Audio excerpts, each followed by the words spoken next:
Hello, everyone, and welcome to this week's episode of Legacy of the Rimlen.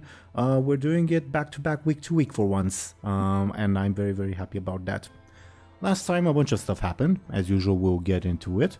But before that, as usual, I'm going to ask the lovely people who have once again joined me to introduce themselves and their characters. I've rolled some dice in the background. The dice say that the wonderful Dely should go ahead first and introduce themselves and their character. Dely, can you please start babbling? Absolutely. Hello everyone, I'm the Babblemeister, and as usual I'm playing as Muninn. They are a traveling scholar from Brightland. Currently a little bit obsessed with gods of knowledge and gods of, let me double check, the woods. Are you referring to said god of knowledge's sister? Yes. Then let me correct you, it's hunting and children, not necessarily the woods. I see. In that case, that's what Muninn's thing is, and they're being a bit of a whiny brat. I feel like they've mellowed out these past couple of sessions, but I could be wrong. On that note, I just remembered, this will probably be the last time I'm reminding you guys of this, just because I think it's pretty much a done deal, almost, at this point. So this is the last time I'm reminding you of the issue, I guess. That Illona has the item that was supposed to be Dely's, the loot item. But again, you guys decide if you give it to Dely, well, to Muninn rather, or not. This is the last time I'm going to be reminding you, just because after this point I imagine it's more or less of a done deal, if that makes sense. Yeah, definitely. I mean, they could always exchange stuff, I guess. That's true. Right? Yeah. Like if Illona suddenly changes her mind or something, I don't know. Yeah. Definitely. I think at first Muninn doesn't know it exists. Yeah. Which is... Yeah, that's true, yeah. At first, yeah, you know what I meant. At the moment is what I meant. They definitely don't. But first things first, thank you, Dely, for introducing yourself. And speaking of, Ashen, can you please introduce yourself and your character? Hello. I'm Ash, and I'm playing as Illona, stealing Muninn's things, and becoming a cat, and confusingly make friends with the enemy. I guess. It's me. Yeah. Yep. Oh, I forgot to mention while we were filling in Ashen on what happened last time. Erisina was very sad to see her cat go. I'll mention that. So feel free to visit her if you want to, I guess. Yeah. Don't mind if I do. Sure. Thank you very, very much, Ashen. And next we would have Show&Tell. Show&Tell, could you please introduce yourself and your character? Yes, hi, I'm Show&Tell, and I'll be playing as Anghel, who's a mute peasant boy, and also hates the gods, but kind of made a kind of a deal with one, I guess, to some degree, so he's very torn.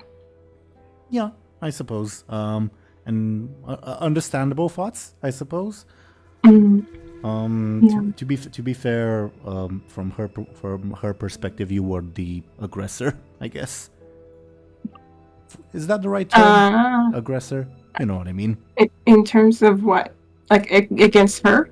Yeah. Yeah, sure, but, okay. Yeah. Okay. Understandable either way. Thank you very, very much, Show&Tell, for introducing yourself. So, last time, as we were briefly alluding to, we continued with, I guess I called it on Twitter, the Hot Springs episode, even though those springs were not hot and nothing that was really happening was particularly hot anyway. But, yeah, we continued with the encounter, I suppose, of Anghel accidentally stumbling upon the goddess Erisina while she was bathing, not so much accidentally, but rather as part of a trap laid by Rimlen. However, last time, our heroes were successful in escaping that little trap by indicating the fact that it was a trap in the first place, due to the fact that Eurymedon was using the body of one of Erisina's pets, a little bear, to basically like lure Anghel and communicate and all of that. And Erisina was not happy about that because, using other people's bodies is not cool, I guess. And she vowed, okay, fuck you, Eurymedon. I'm gonna help Anghel, I'm gonna help Anghel because it fucks over Eurymedon, basically, and because she's a protector of like chastity, and Anghel's sister's in trouble and all that good stuff. So that ended well. Anghel got a little a slingshot from said goddess, and that promise of help. Ilona, on that note, was I don't even know how to say it. Ashen, feel free to step in if you want to.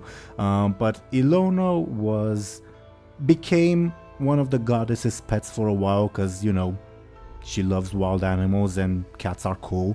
But as all cats are fickle, Illona eventually decided to return to her original found family that's anything but a family at this point, and departed with the group as well. Once you departed, you were escorted by one of Erisina's servants, a centaur that you all have met previously. You guys traveled to the big tree, joined by Ribob, always thirsty, and Anghel's horse as well. And the centaur basically said, okay, I'm not going to get any closer. You guys do what you have to do. And where we left off was you all basically approaching the tree to presumably see what's wrong, and all that good stuff. And also I should mention in case it wasn't obvious enough, the tree is on top of a hill, and it's kind of like the highest vantage point for quite a bit of, yeah.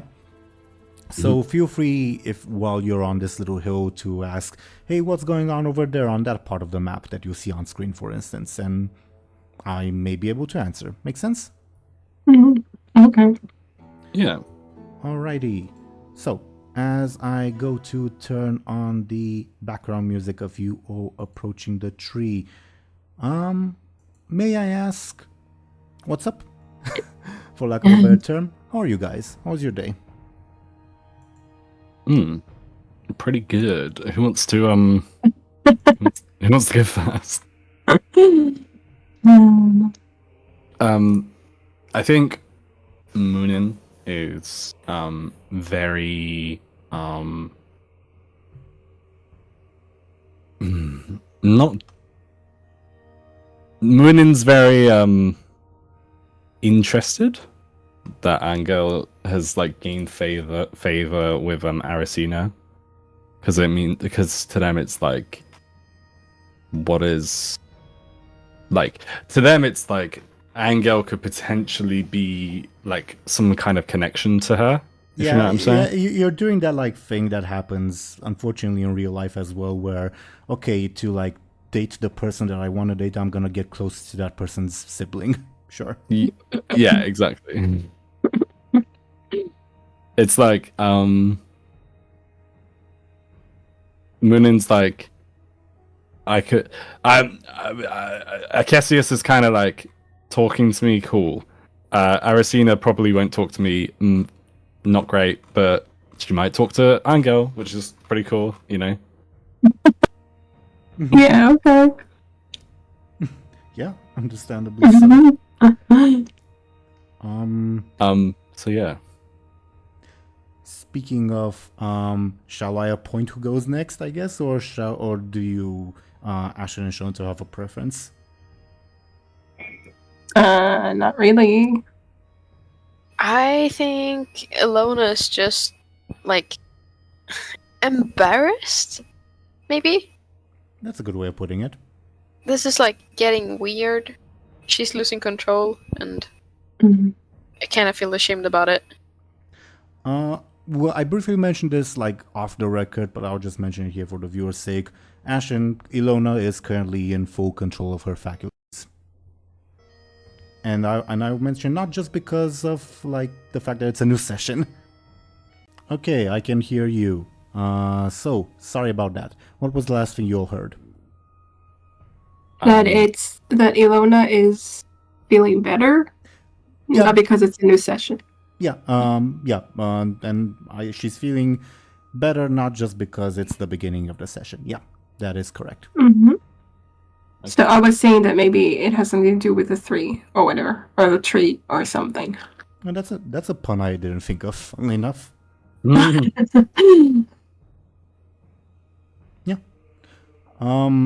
So Ashen, thank you for letting us know that Illona is not feeling super. Of the fact that she wasn't feeling good before, if that makes sense. You explained it better. Mhm. And I believe that leaves Anghel. What's going on through Yes. Prince Charming's mind at the moment? Well, he is, there's a lot, I guess, going on. I mean, there's Muninn, there's the goddess that he kind of is going to help. There's the fact that he kind of fought the brother of, I don't remember his name. I remember Hephaestus, I don't remember the name of the current centaur. Toxotes. Toxotes, right? Yeah, I don't know, it's just, there's a lot. Understandably so. So, before all 3 of you, I imagine Rebob, Always Thirsty, and the horse are also with you guys. I don't imagine they stayed behind with the centaur, unless you want them to. Up to you guys.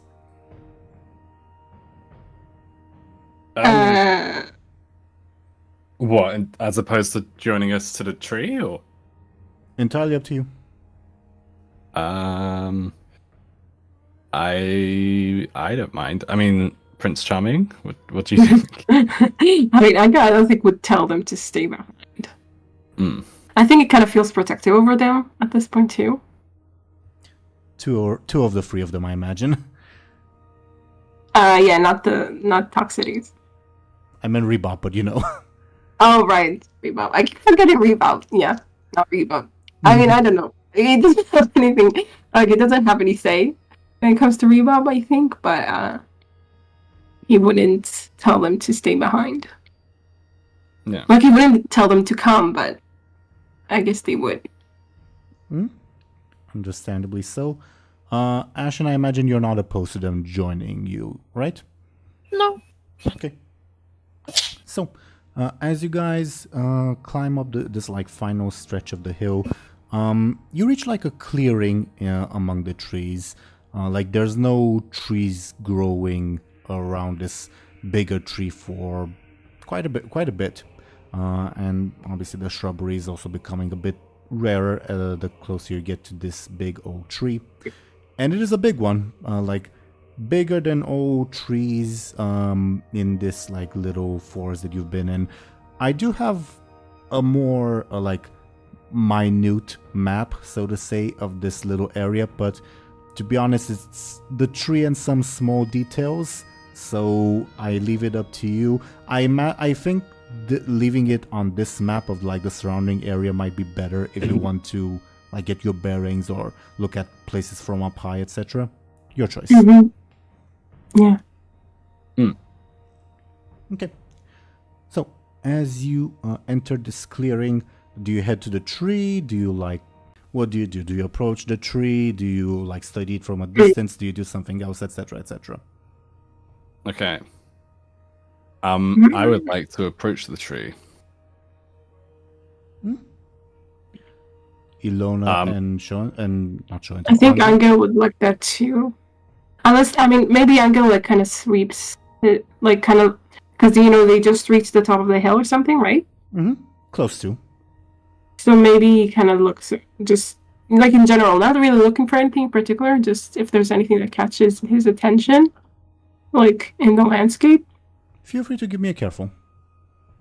Okay. It's a 2.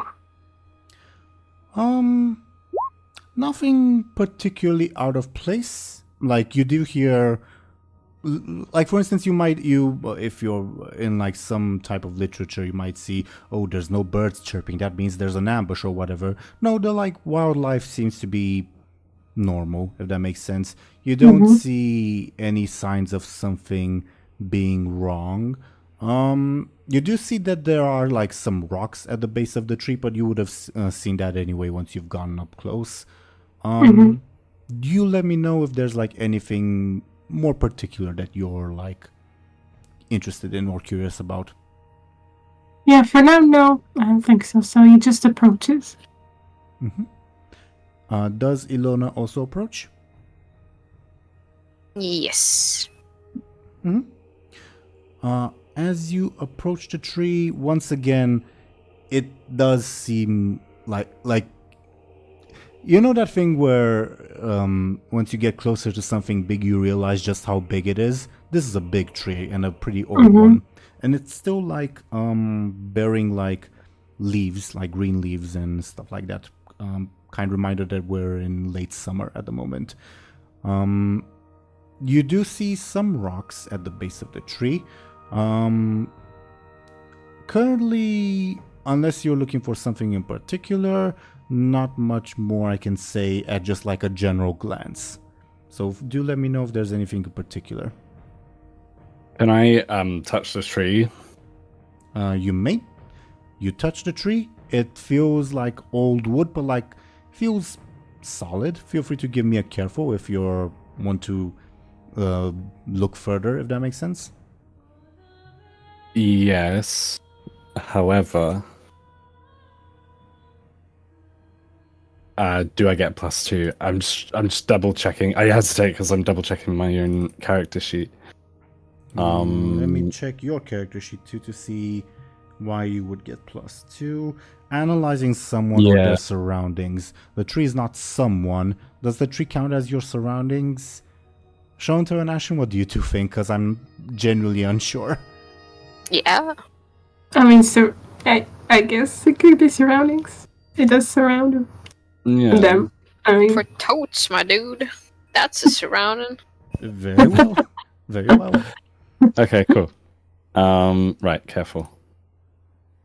I got a 6. Okay, that's a pretty good roll. A very good roll, rather. The tree is definitely showing like some signs of age just by like its sheer size, obviously. Yet it does seem healthy. And then as like you look around, because obviously Good Eye said, oh, there's something wrong with the tree and the tree is dying, which obviously was vague. So maybe you're looking around, okay, so what's wrong with the tree? You do see like at your feet a couple of just maggots making their way. Oh. maggots. Oh no. As soon as Muninn notices that, they would like, ugh, and like pull away, because like anything gross like that just disgusts them. Mm-hmm. So they would be like, yeah, they would like pull away instinctively. Okay. Maybe Anghel. Maybe. Oh, sorry. Go ahead. No, I was done. I was just going to fill the space. Sorry. Okay, maybe Anghel notices as well as soon as like Muninn has that reaction. Yeah. Are the maggots heading toward the tree or away from it? May I get a careful from you? So disgusting. It's a 2 again.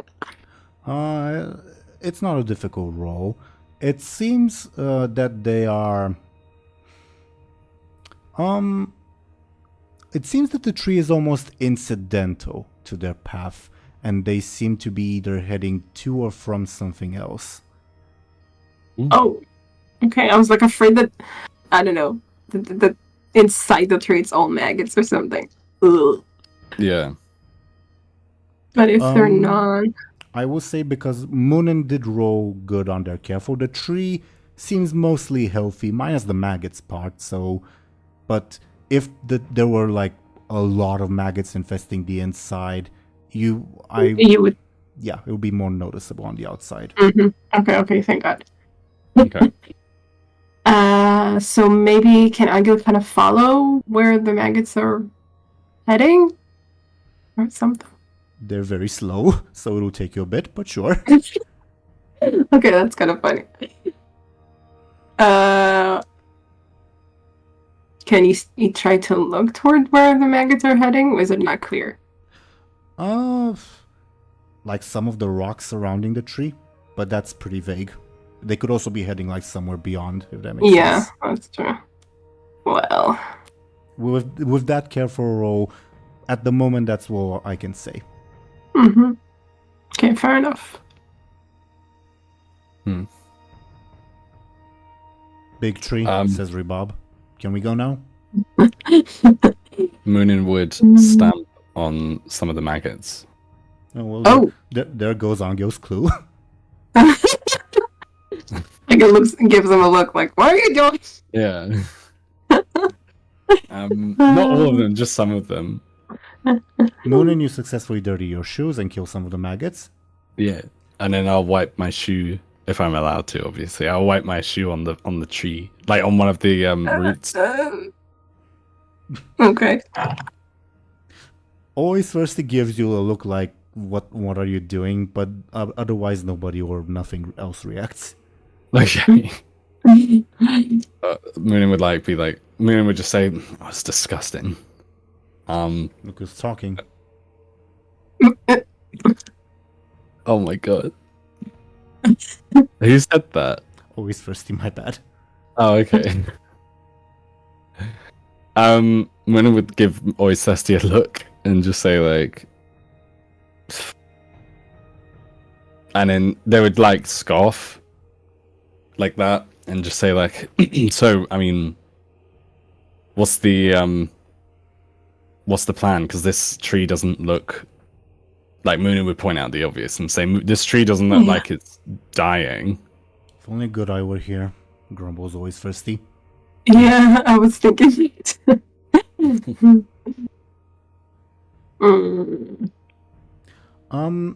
Obviously, of course, feel free to discuss this among yourselves.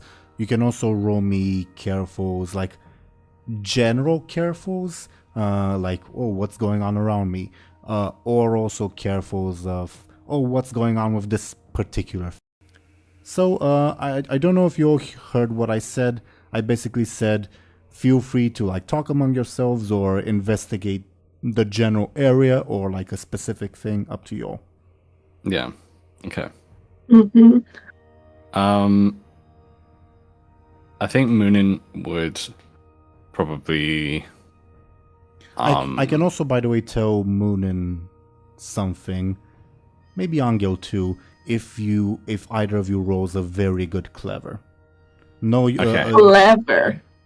by the way, your stunt would not apply, Deli. Okay. I would roll a clever anyway. Clever. It sucks being so dumb. Mm.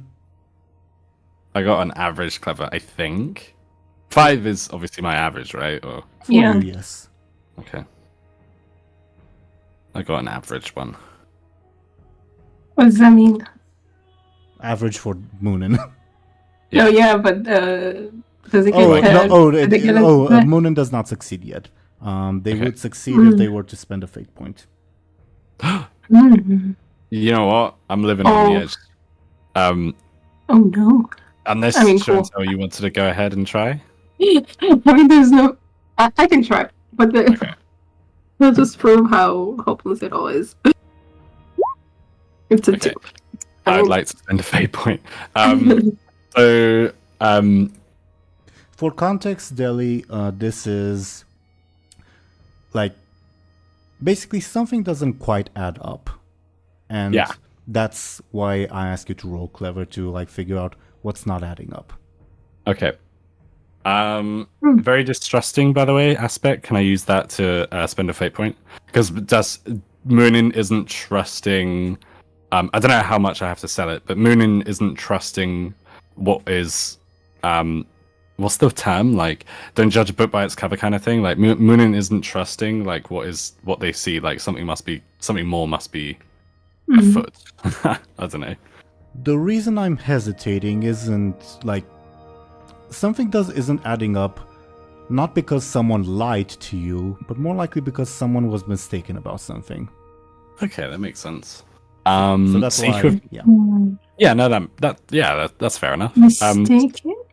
Seeker of knowledge, maybe. So like, they are trying to seek the knowledge of why everything is so strange. Bit of a stretch, but it works. Sure. Okay. I have taken your fate point, but actually, before I tell you, Okay. do you want to risk it on a reroll? Because if you get a particularly good roll, I'll give you more information. No.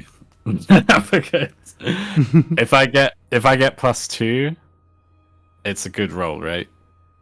But I could get like a minus. Yeah. Do you know what I mean? You could fuck it up real bad, yeah. Yeah, so I won't risk it. Okay. Then I will tell I you. do I was gonna say I do appreciate the temptation though. Sorry to interrupt. Well, Muninn's out of fate points, so they're comparable rather. But to say what I was going to say,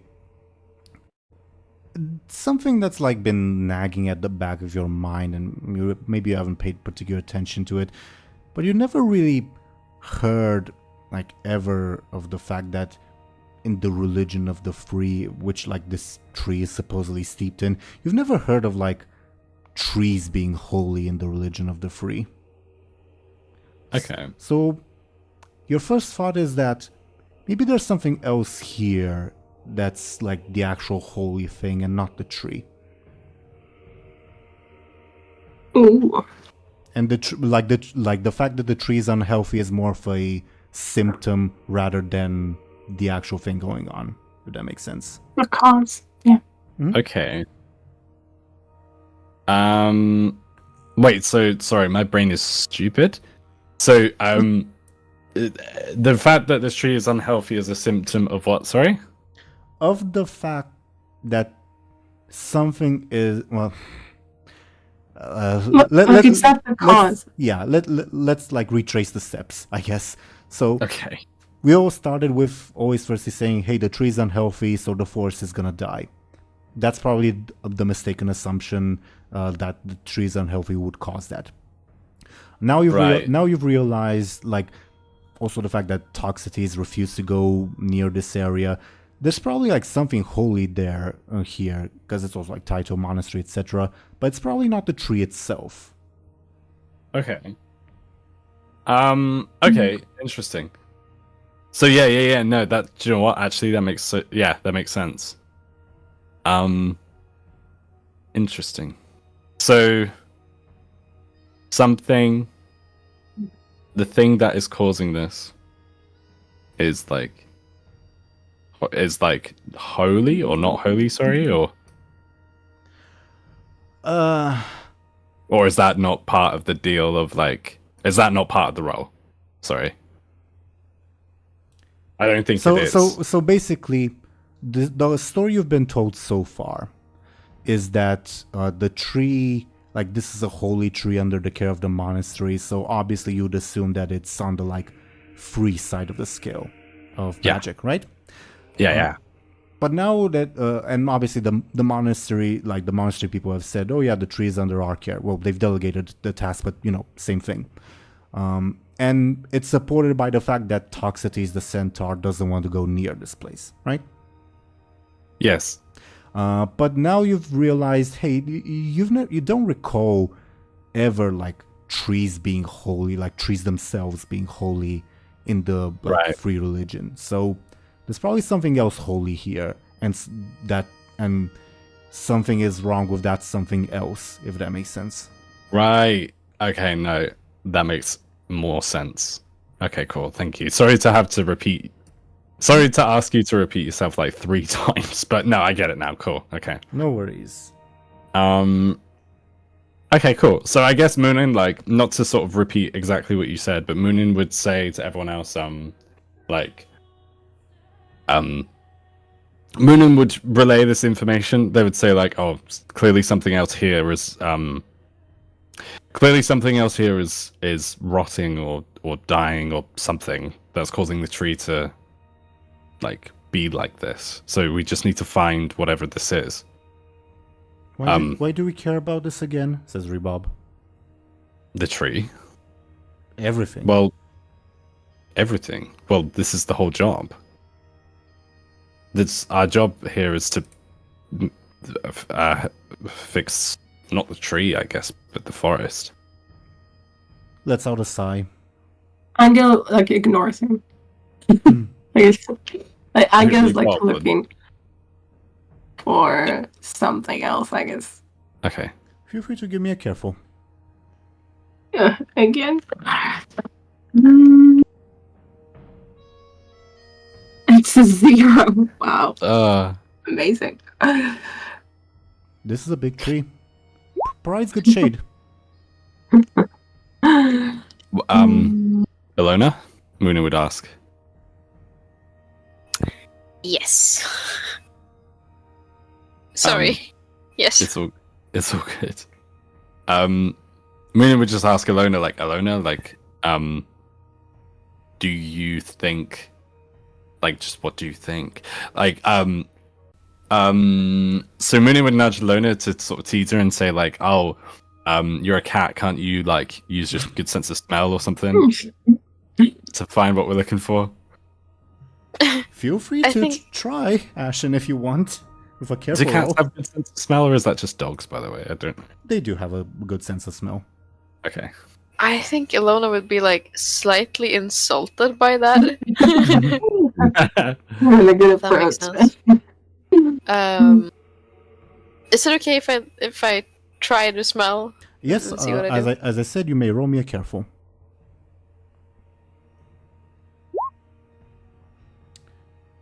Got a There's 2. There's a smell of a very subtle smell. That's probably why you didn't pick it up before. Of something rotten, but like something very old that's rotten. Ooh. It smells like something's been out too long. It's rotting. Can you smell where? I assume it must be underground or wherever these maggots are headed.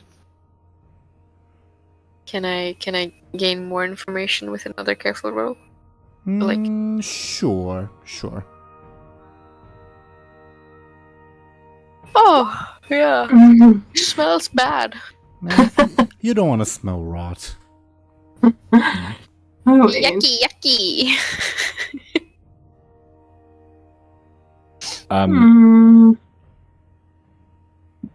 Muninn's just thinking, like, if only we had the Orb of Acacius right now, because that could probably help, right? But obviously, like, not definitely. I'd argue. Oh, it's been so long. I'd argue the opposite. I think it would hurt. It would hurt because it's like in the presence of an opposing force. Yeah, that's true. Fair enough. That's true. Again, just as a brief recap, you're on top of this hill with like a big clearing around. The shrubbery gets like a bit rarer as you get to the top. The tree's surrounded by several rocks. The tree's big. Yeah, I don't know what else I should remind you of all about. Yeah. I'm just trying to think of like a tool that I could use, but I don't think I have any good tools. But I think Muninn would like roll up their sleeves and then kneel like down into the ground, and wherever the maggots are sort of heading towards, they would probably start like digging. Well, give me a careful to determine where they may be heading towards, because Anghel failed at that. Oh, okay, fair enough. I will do so. Oof! Youch. Okay, Oh, wow.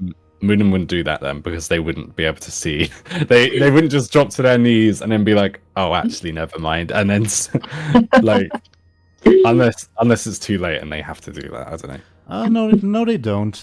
They don't have to. I mean, with that roll, I'll just say you can't really distinguish where they may be heading, the maggots. Okay. Which I guess is a clue in and of itself, but yeah. I suppose it is in a way. Can I use a clever to like determine that it could just be anywhere here, or could it just be like, or could I just sort of start digging anywhere, if that makes sense? Sure, give me. Yeah, maybe it's just the ground all around us. Is that a sure in the clever or a sure in the? Oh, I can just start digging. Both. Okay. You can do whatever you want because it's your character. Okay, I'll do the clever first. Yowza! Ooh, nice. Okay, with that good of a roll, and also because no, would your stunt apply? I don't know. No, it wouldn't. But still, it's a very, very good roll. There's probably something underneath this tree, and I will give you like a bit more of a leg up, I guess. Because obviously this is like steeped in the religion of the free and all that. What's usually holy in that religion? Grave sites. Oh, okay. That's basically confirms what I'm thinking. At the very least, I think it does. I will say, based on your clever roll, you're not able to determine where exactly it is, but you can probably tell that there's either a grave or like multiple graves underneath this tree somewhere. Yeah, absolutely. Do we? I'm just like for clarification. Our horses aren't anywhere near us, are there? Or I think you left them at the monastery. Oh, okay. I can't believe we did that. I mean, they would not have been easy to like travel with in this like forest, but sure. Okay, fair enough. Muninn would turn to Anghel and say, like, well, we better start digging. Can you make a spade for us? Like, meaning, like, I will say, based on your clever, because you got a good clever, digging would almost certainly be an additional bit of desecration, so you might make the situation worse. Oh, okay.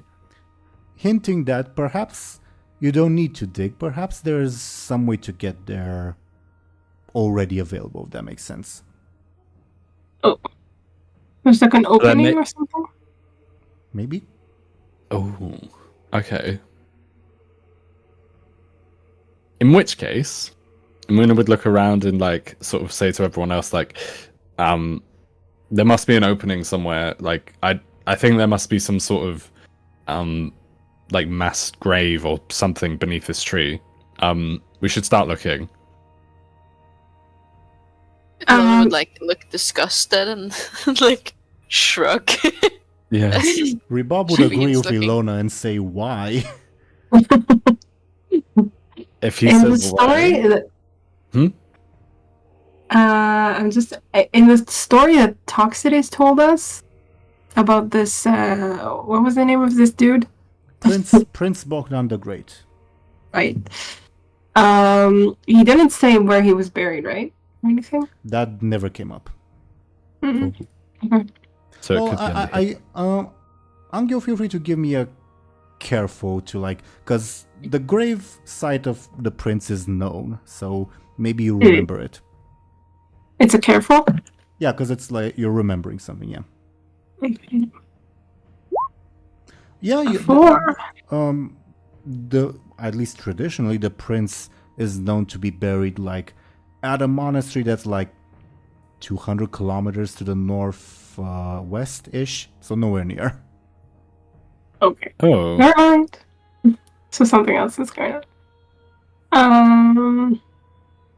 Okay, so I might look around to see if there's an entrance to something. yeah. Okay. If you Could want, I walk? if you want, because I heard two yeses, one can assist the other. Oh, Okay. awesome. Was it better careful? Muninn, you go. Yeah. Anghel will assist. Narratively, I guess I would be walking around as well, if that helps. But Hmm? or like helps the narrative, not helps the role, obviously. Mhm. But okay, I will roll careful. And actually, is it too late to ask, or can I ask? I don't know. I Right, don't know. sorry. The surroundings. For the Surroundings? for the plus two, yeah, for their surroundings, so it's +2, right? Or is that too late? Yeah. No, it fits. It's not too late. You can argue stunts after the roll is done as well. No worries. Oh, okay, cool. So you have a 5 in total. Yeah. As you look around, the rocks surrounding the tree specifically get your attention, and you realize that one of the rocks isn't actually a rock; it's a gravestone.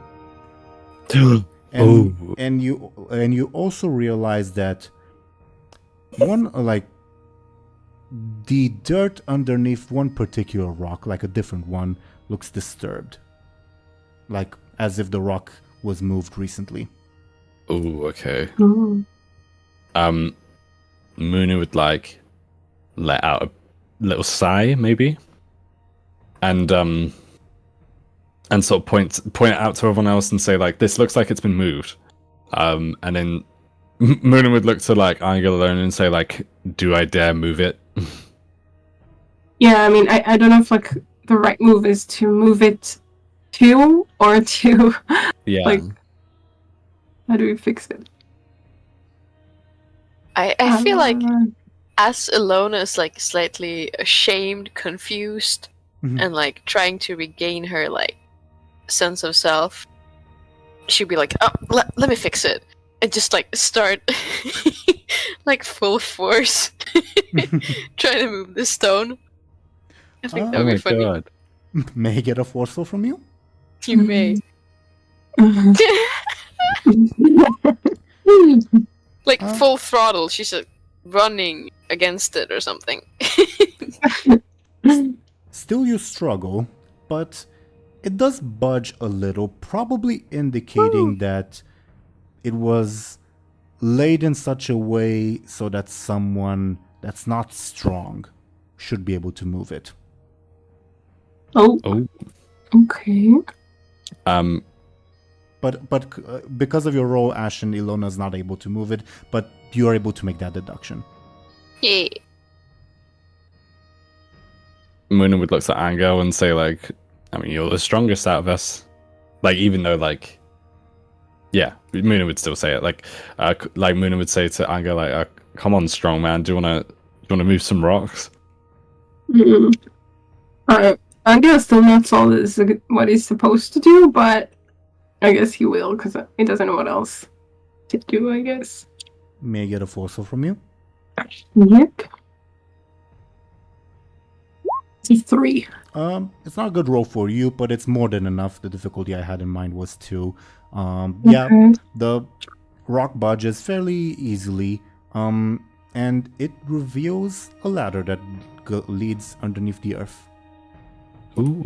I'd like to imagine like Illona gives Anghel a death stare. She really wanted to have this moment. It's okay. She did most of the work. Yeah. Hell yeah, I did.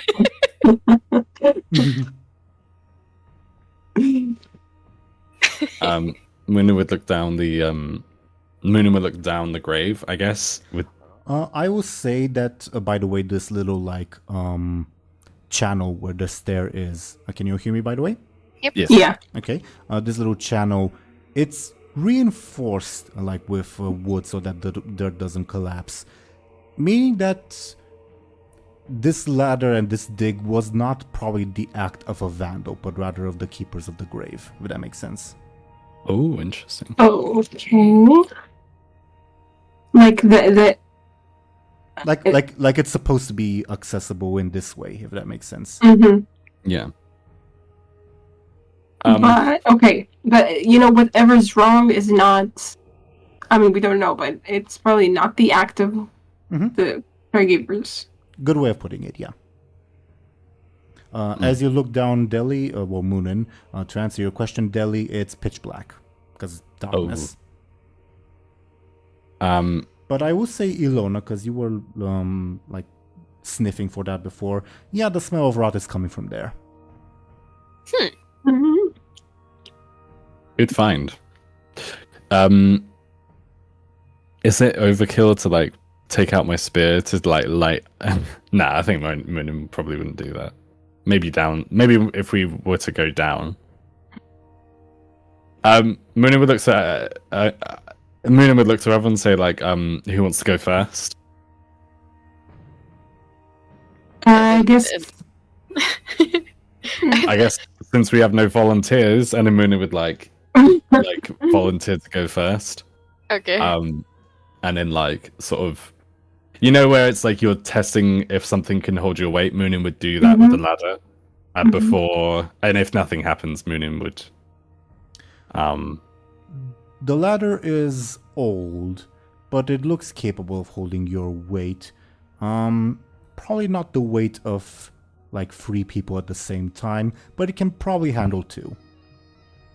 Okay. Emphasis on at the same time, obviously. Yeah. Yeah. I think Muninn would say to everyone like, we should probably go one at a time, like just in case, because Muninn would just be cautious like that, I guess. Yeah. And Muninn would like say, once I get to the bottom, if there is a bottom to this thing, I'll shake on the ladder and I'll let you know when I make it. All right. Illona nods. Yeah. I'll stay here. All right. says Well, Rimlen. I'll see you when I see you. And then Muninn would like start descending. Rebob, Careful down there. Rebob says he'll stay upstairs. You start descending. You quickly reach pitch darkness, but your descent is unperturbed, so to say. Okay. Muninn would, once they get their footing, Muninn would like shake the ladder, and then can I roll to light my? Because I don't think we have any torches or anything. Can I roll to light my spear? Oh, badass. Well, the roll is to see if you're capable of holding the spear while it's lit up, not to light it itself. But sure, feel free to roll me a careful. Okay, cool. It's 2. I don't know if that's. It is sufficient to hold the spear, but you notice that it takes a bit of a while for it to light up, probably because it's an artifact of Acacius and you're in like a holy place of an enemy and all that. Oh, I love that. Okay, cool. And the fire is definitely not bright. It's struggling a lot, especially the closer you go in. If anything, Muninn is Muninn. If anyone were to look, Munin's probably grateful because I assume it's like an enclosed space. Yeah. Can I look? Actually, I'll wait to look around for it until everyone else is downstairs, I guess, or down. You know. Who's next? Anghel doesn't mind being next. I guess his companions are going to stay. Like, obviously the horse can descend. And always thirsty will probably just stay with the horse. If you ask them to, they will stay. If you want them to, they will come with. But obviously the horse would have some difficulties if you want them to come. Yeah, no. Anghel just kind of motions at them to stay if they, are able to understand that. Yeah, they understand perfectly. Okay. So he descends. You descend. Now, by the way, I forgot to mention this for Muninn as well. Now you do begin to feel that like subtle scent of rot, but it's pretty subtle for like a gravesite especially. Yeah. Mm-hmm. I think Muninn would like still lift up maybe some kind of item of clothing or something to like cover their nose, because even the slightest scent of rot to them is like disgusting. Mm-hmm. Does Illona descend as well, or Muninn and Anghel, do you have anything you want to do before that? No. I don't think so. I think Muninn would just wait for Illona. Mm-hmm. Illona cracks her knuckles, breathes out, and jumps down. Oh shit. Jumps down. No, not jumps, but like ladders down. Okay. Dives like a swan. Careful with your wording, I guess. No. But in Dark Souls, when you like descend the ladder, like the slidey thing, Yes. I think I want to attempt that. Yeah. That you slide like kind of down the ladder or something. I don't know. I Yeah. didn't play the game, but Give me a I think- careful. Prince of Persia did the same thing. Ah, cool. So give me a careful, Ashen, then. Is it a careful? Okay. I got a 3. Okay. Oh. The careful is not just if you manage to do it, but whether you damage the ladder or not. Fortunately, Okay. Oh no! fortunately you do not. Well, it's always something. Yeah. Illona slides in with a flourish, and Oh, you can almost hear Rebob shaking their head upstairs. Yeah. Now that you're downstairs,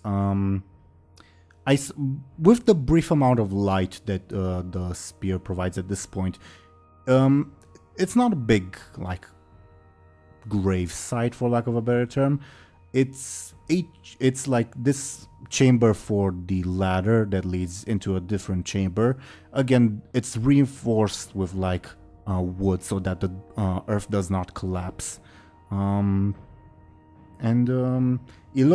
the smell of rot, it's almost overwhelming for you at this point because of your sharpened sense of smell. Like, put like her hand over her mouth and try to not barf everywhere. I guess it's my strategy. Mm-hmm. Hairball. Yeah. Do you head further in? Do you investigate where you're at now? What do you all do? I think Illona would go for heading further in. She doesn't really wanna stick around too long. Just get it over with. yeah, Yeah. sounds makes sense. Mm-hmm. You head further in. Again, the fire from your spear diminishes more and more as you go in, Muninn. So by the time you reach the next chamber, it's barely an ember, really. So there isn't really much you can see with that, if that makes sense. Yeah, we really should have made some torches or something. Yeah. Does Illona have better night vision because of cat?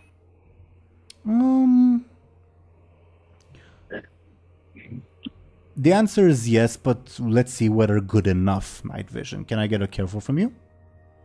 You may. I got a 2.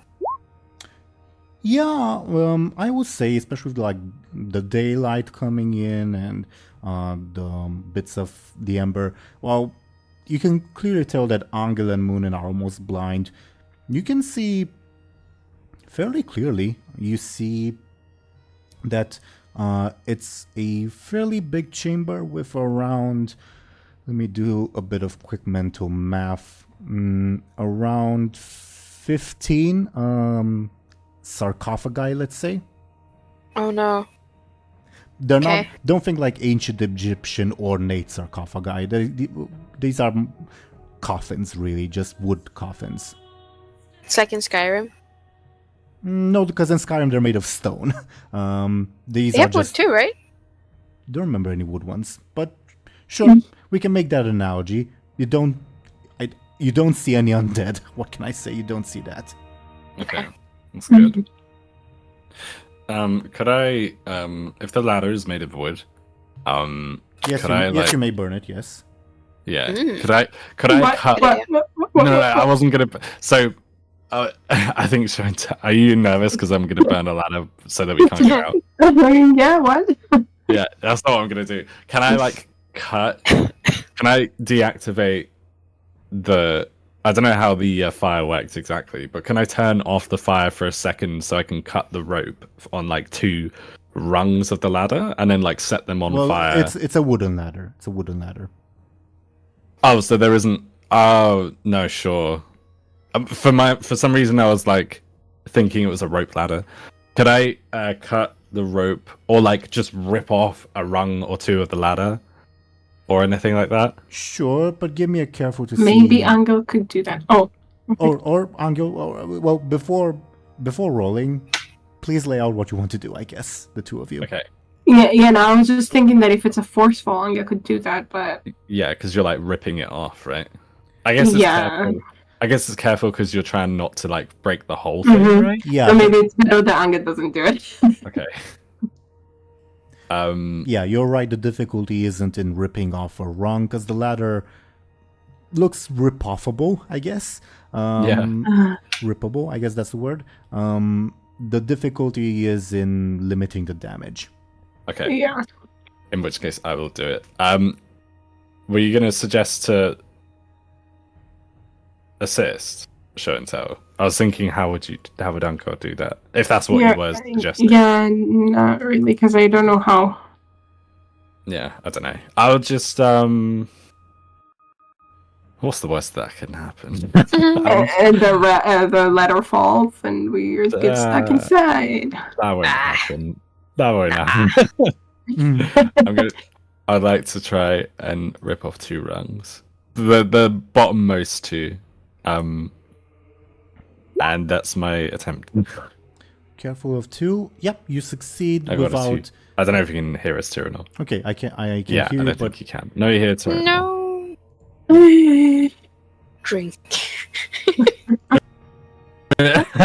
I could hear you. I could hear you. I could hear you. You just couldn't hear me. Okay. Oh. Okay. You succeed.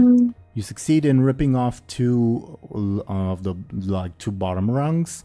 I guess good thing always first didn't come with you, because he'd have needed those. Yep, you've ripped them off without damaging the ladder extensively, I guess. Okay. I'd like to set fire to the ends of them. And then like if that succeeds, I'd like to hand one to Anghel. And then turn off my spear. Sure. Keep in mind that these are not big rungs. You probably have like a couple minutes at most with the light, if you light them both at the same time. Okay, maybe we should just keep one in that case. Yeah. If that's not We should too do them one by one. Yeah, if that's not too late. Sure. Yeah, it is not too late. Okay.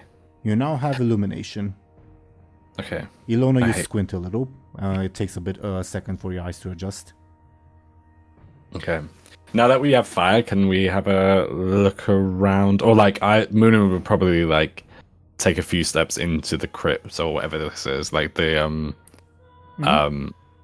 and like maybe Muninn would look at one of the Muninn would like to or I would like Muninn to approach like one of the like coffins, and then like all coffins are closed, by the way. Okay. Is there any like Muninn would like try and see? Is there any like writing or like any sort of inscription or anything? Yeah. You don't have. I don't need a careful roll from you. I guess I'll briefly mention that the writing differs, like the language of the writing rather differs on some of them, but they all basically say in either in Rima or Romi or Old Church Norodi, which funnily enough you all know. Here lies someone. Okay. And then names don't really seem very important, I assume. They're all like how should I say this? They're all like ecclesiastical names. Like basically when you become a monk, you're supposed to like change your name to be more religious-y. It's those kinds of names. Okay. Cool. So you can assume that these are monks or holy people of some kind. And we don't see anything. Yeah, maybe I missed that we talked about it, but we don't see anything like clearly wrong with the graves or something. You did not ask, so give me a careful. Okay. This is 0. What is up? Anghel, you're not comfortable being around dead people. Apparently not. Yeah. Could I look in and get a +2, or would it just be Yes, you may. Yes, you may. okay? A 6. Okay. You do spot. Yes, you actually do spot, because that's a very good roll. So I want to give you all the information, but I'm trying to decide in which order to give you the information, if that makes sense. Yeah, definitely. I guess the first thing that would be noticeable is that you do spot a handful of maggots going on around, and you sort of you think to yourself, these are clearly very old graves. What would there be left for the maggots to eat, if that makes sense? Yeah. You may conclude that perhaps whoever was in charge of maintenance, one of their jobs was driving the maggots out, but they would have found their way in anyway. I guess just because I want to give you the information, maybe while the others are not looking, maybe you'd like pry open slightly one of the coffins, and you'd see that the bodies look intact, like as if they had just died, if that makes sense. Oh, that is weird. And then you make the connection, because again, I want to give you the information, and this would be common knowledge, that generally people who are well known for their holiness and like the faith of the free, their bodies do not rot. Oh, that's so weird. So what is rotting? That's the question. Yeah, that's perhaps what may be wrong, as you do see a couple of maggots making their way around. So, Okay. So, how should I say this? Sure, their bodies don't rot, but if something eats the bodies, they're eaten. Mm-hmm. Yeah. But there's a smell of rot, so something is rotting? Yeah. From the maggots, you may be able to conclude. Again, I'm giving you that information because Muninn, you got a good roll, a very good roll. Mm-hmm. Mm-hmm. Okay.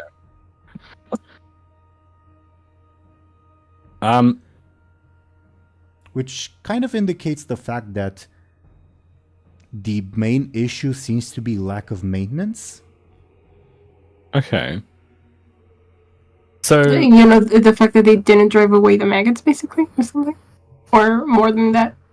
Probably more than that, but you're not really able to tell what. okay.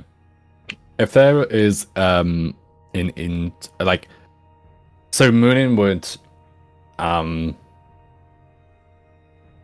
would like show off the like basically intact corpses and that, and say like and they would say something like, oh, like you know, they would just say this is like odd, this is strange, and then they would like, sorry for the lack of roleplay, by the way, I just don't want to repeat what is already said, if that makes sense. I mean, feel free to say Muninn explains their findings, and yeah, Muninn would explain their findings in that case. They would probably like look around and like look to see if there's like an inner, like if there's a way to go that is deeper into the crypts. Muninn would like look around for that. You find it easily enough. There is another chamber, but a smaller one. And do you go there? Yes. Yeah, you find, again, it's a smaller chamber. All it has is an altar and some holy icons. Oh, okay. If there was any, like, if you did not turn off your spear, it would turn off by itself at this point. Okay. So, can I roll to see if I recognize the holy items?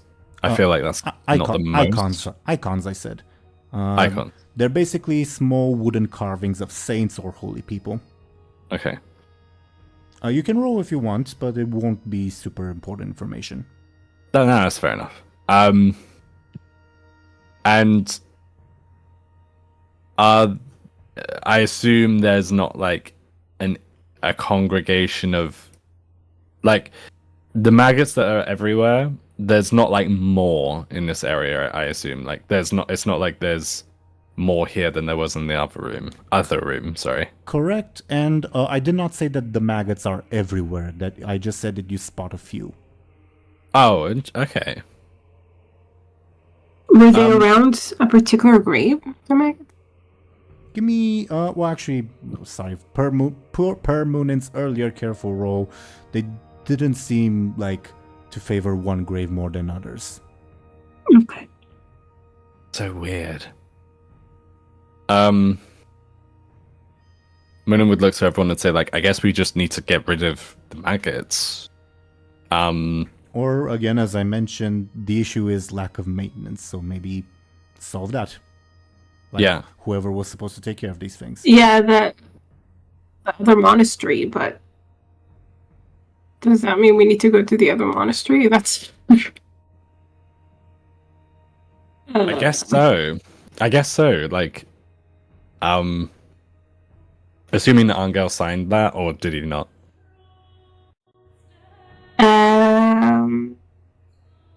Maybe, yeah. Why not? Okay. Let's go with that. Muninn would like think for a minute and say, like, although we could go and tell them to keep up maintenance. I mean, we can give it a go ourselves to see if it makes any difference. Do we know how to, like, exactly what to maintain? I mean, like, yeah. Do we know what exactly goes into it? Yeah, like if there's like a ritual or something. Yeah, I don't know if ritual, but just like things that we don't know that need to be taken care of or something. Right. Okay. I guess routine is a better word. I guess, sorry.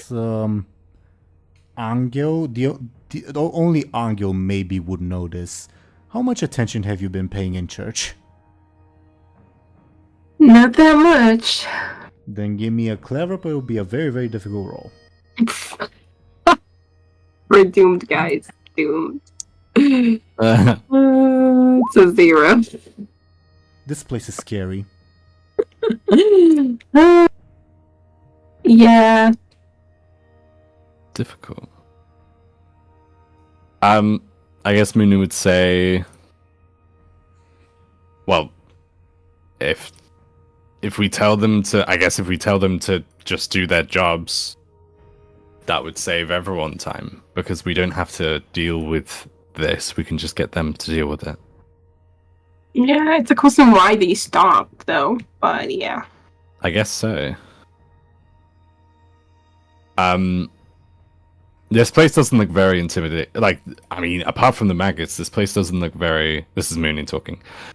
I mean, apart from the maggots, this place doesn't look like there should be any reason for it to be abandoned, other than just negligence. So maybe if we ask the other monastery why they abandoned this place, maybe they might have an answer. They could also just say that they just got lazy. Yeah. And then how do we, like, make sure that they don't become lazy again? I don't know. All the while, I'm imagining Illona's just, like, holding her nose at this point. Yeah. Yeah. Muninn would shrug, and then they would just start, like, making their way to the ladder. And they would just say, like, well, I don't think we can find any more answers here. Above board, that's not necessarily true. But Muninn would say, like, we can ponder here all we like, but we may as well just ask whoever's responsible for this place. Yeah, I think overall Anghel agrees. Like it makes more sense to get to the bottom of, like, in any case, even if we do, I don't know, do the maintenance here, at some point on we'll have to continue, so. Yeah, exactly, yeah.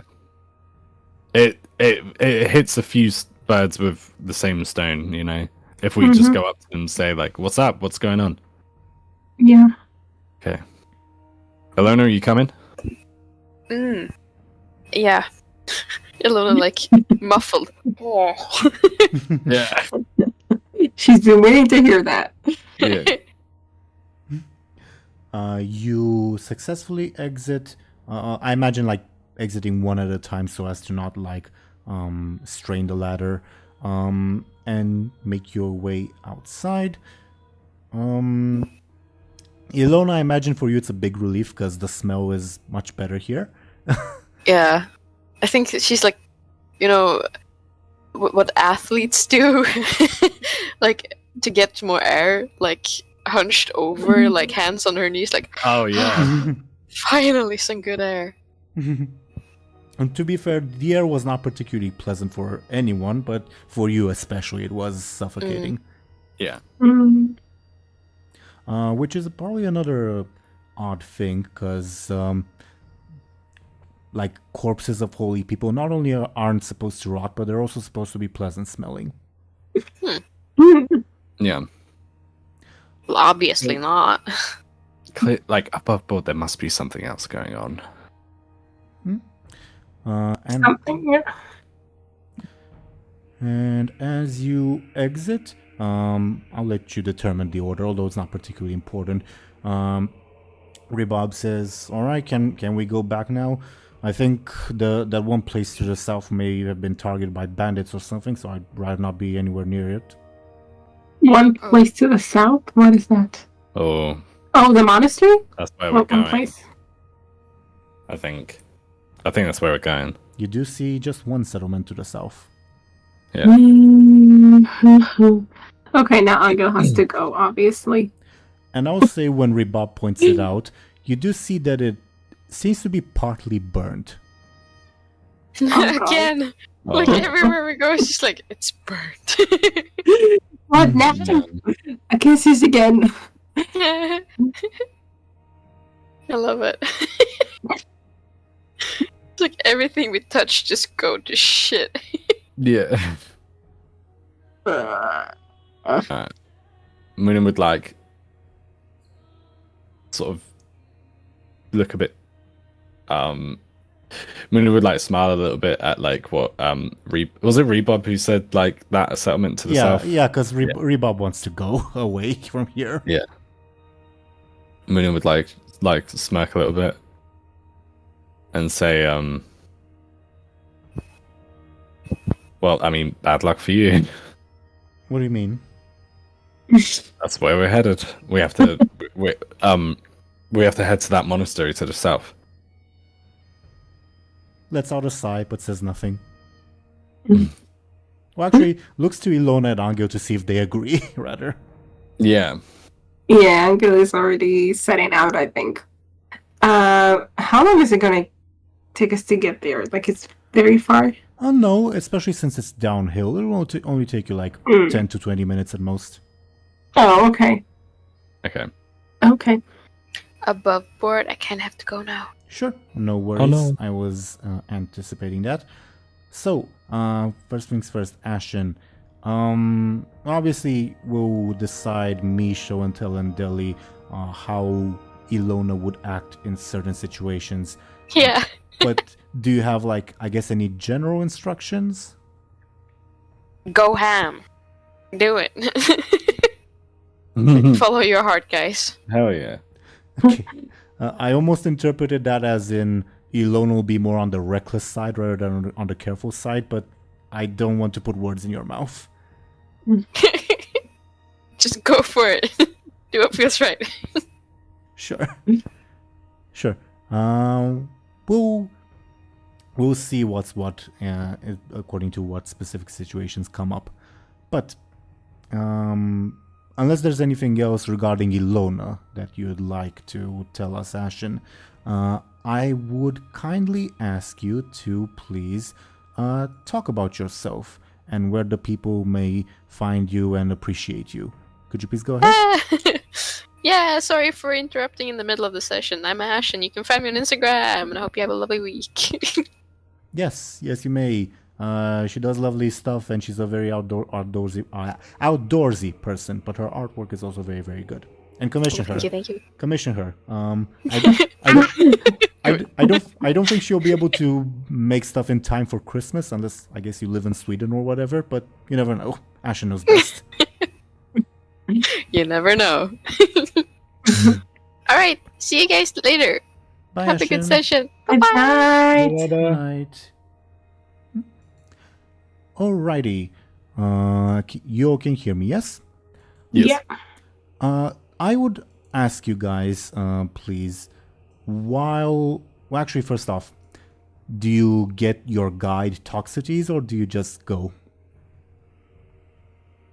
Do we need a guide? We see it right there, right? I think. You don't need a guide to get there. Maybe you'll need it to get back, but not to get there. To get back, not to the tree, but like, can we, like, Toxicities is not going to wait? Let me just...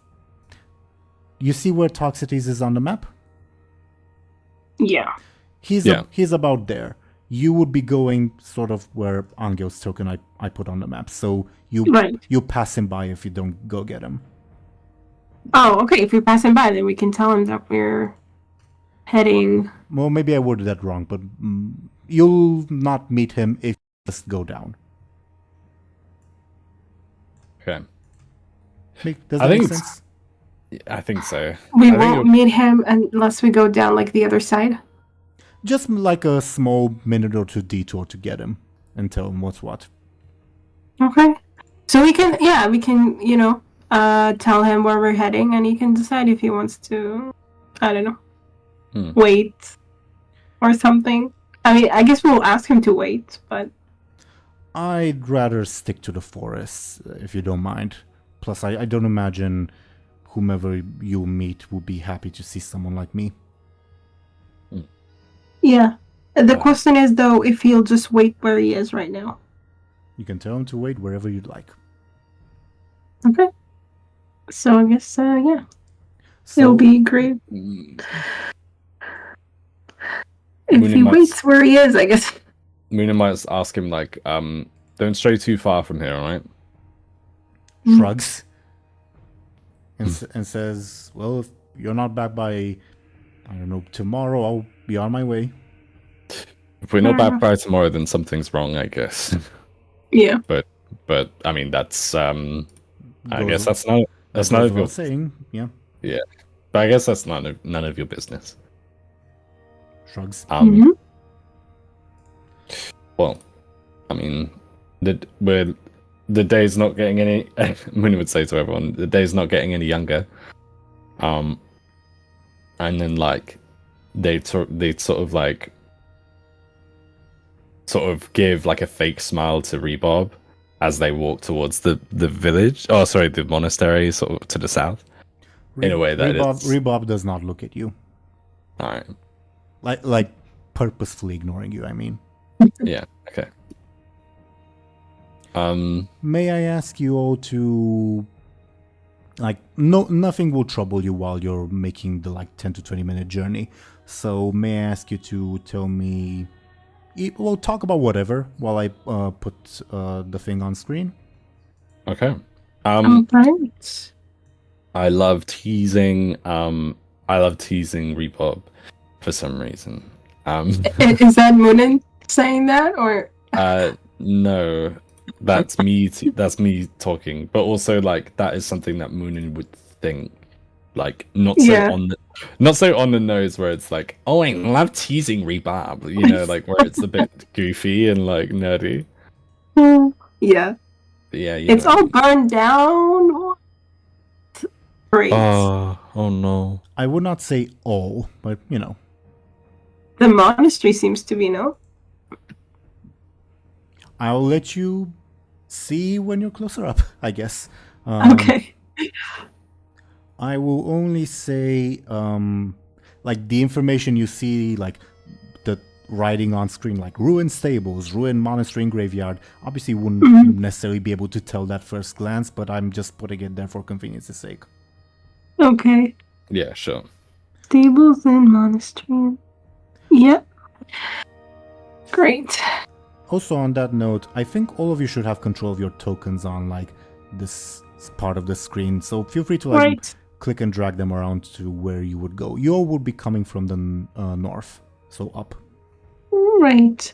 So I guess we'll go... at least Anghel will go directly to the ruins. Like the burned whatever. Yeah. I guess. I don't see it. My token disappeared. It did. Oh, do you I know. what Oh, I know what happened. That's my Yeah. bad. Let me fix it. Just a second. Because I think it's under the map or something. Yeah. I think that's right. Yep, that's exactly what happened. Now it should be good. I made the map a map instead of a token, basically. Oh, wow. Interesting. I will say before you reach the monastery itself, because you have to like pass by some fields, you see that many of the crops, like, they look ripe and like ready to be picked. The like yellow is like grains, the green is more vegetables, if that makes sense. Mm-hmm. They like look ready to be picked, etc. And you do see like some people in the field. Some of them are working, but a lot of them are just lazing around. A lot of them are lazing around. Okay. That's weird. That's weird. That's weird that there's some sort of lazy spell going on. It seems. Is that what it... That's what I'm Okay. assuming. No, that's literally just... Yeah, that's what I'm assuming. Can you hear me, by the way? Yeah. Okay. It makes sense to me that they wouldn't be working if something happened, obviously. The monastery, I guess so. but they're Maybe just everyone's... lazing around. That's weird. Yeah. It's a bit strange. Unless they're the ones who set fire to the monastery. And they just, I don't know what they're doing now. Maybe, I go on. I will say, this isn't to be racist, I guess, but judging by their skin color, they're likely slaves. Oh, So maybe their masters are like gone, so they don't care. yeah, maybe.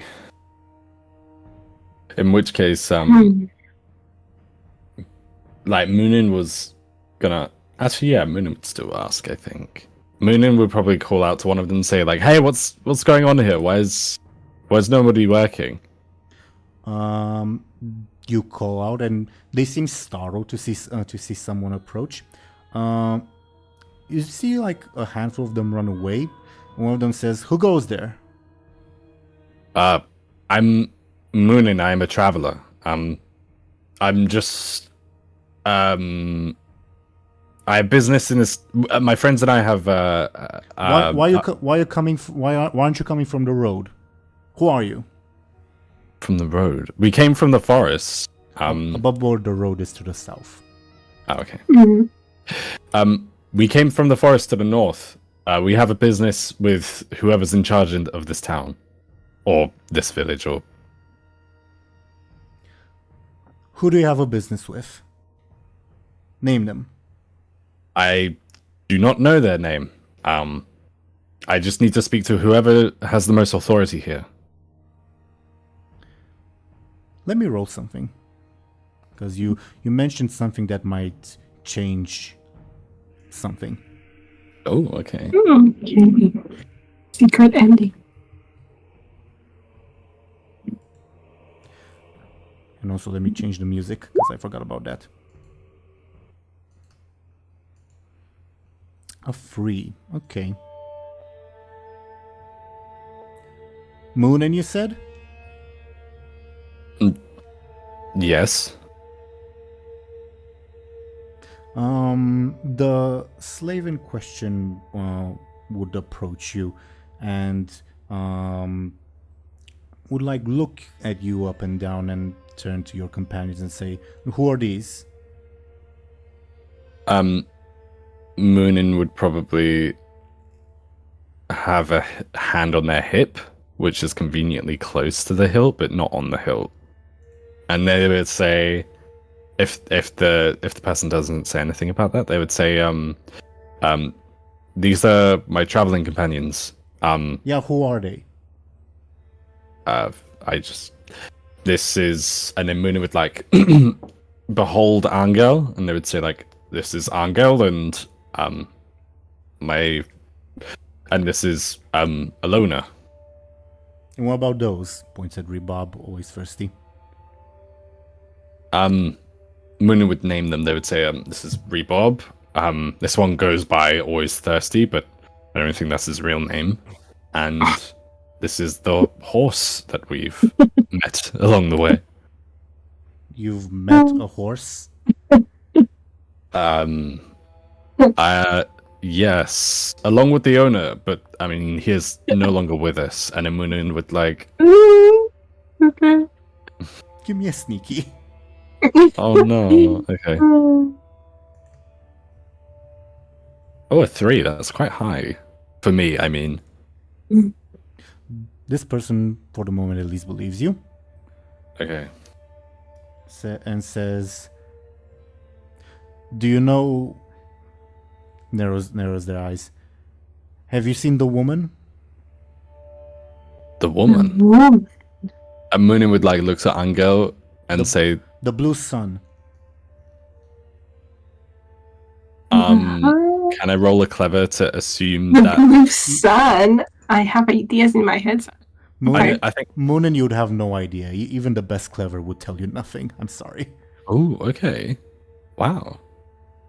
Muninn would say, we've met many women on our travels, but none that are referred to as the blue sun. That I know of, anyway. Can you elaborate? What?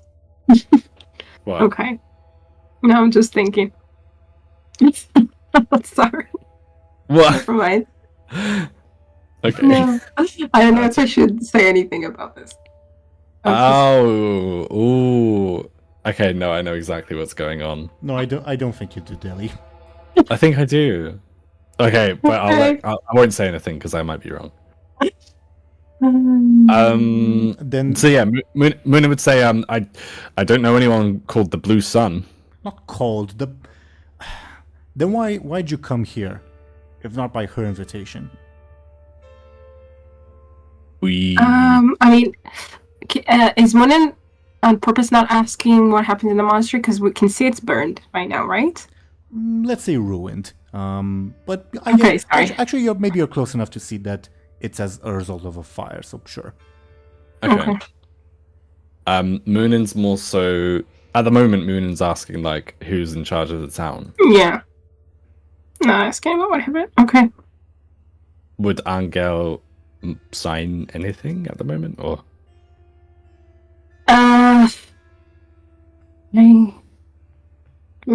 Maybe you would sign what happened to something. Okay. Would you all agree? I'm thinking what Illona would do.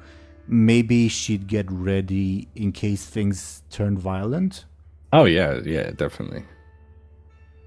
Absolutely. I mean, that's kind of what Muninn was doing a little bit with like the hand on the hip. So yeah, definitely. Sure, but like, well, I sort of interpreted Muninn doing it as kind of obvious. I'm mostly imagining Illona is a bit more subtle. Oh, okay. Yeah, no, yeah. In that case, he is. He is. Oh, I also have an idea that I'd like to consult you all, but that's taking a bit of agency away from Ashen. But I'd still like to ask your opinion. Illona does have that one cloth that like compels people to tell the truth.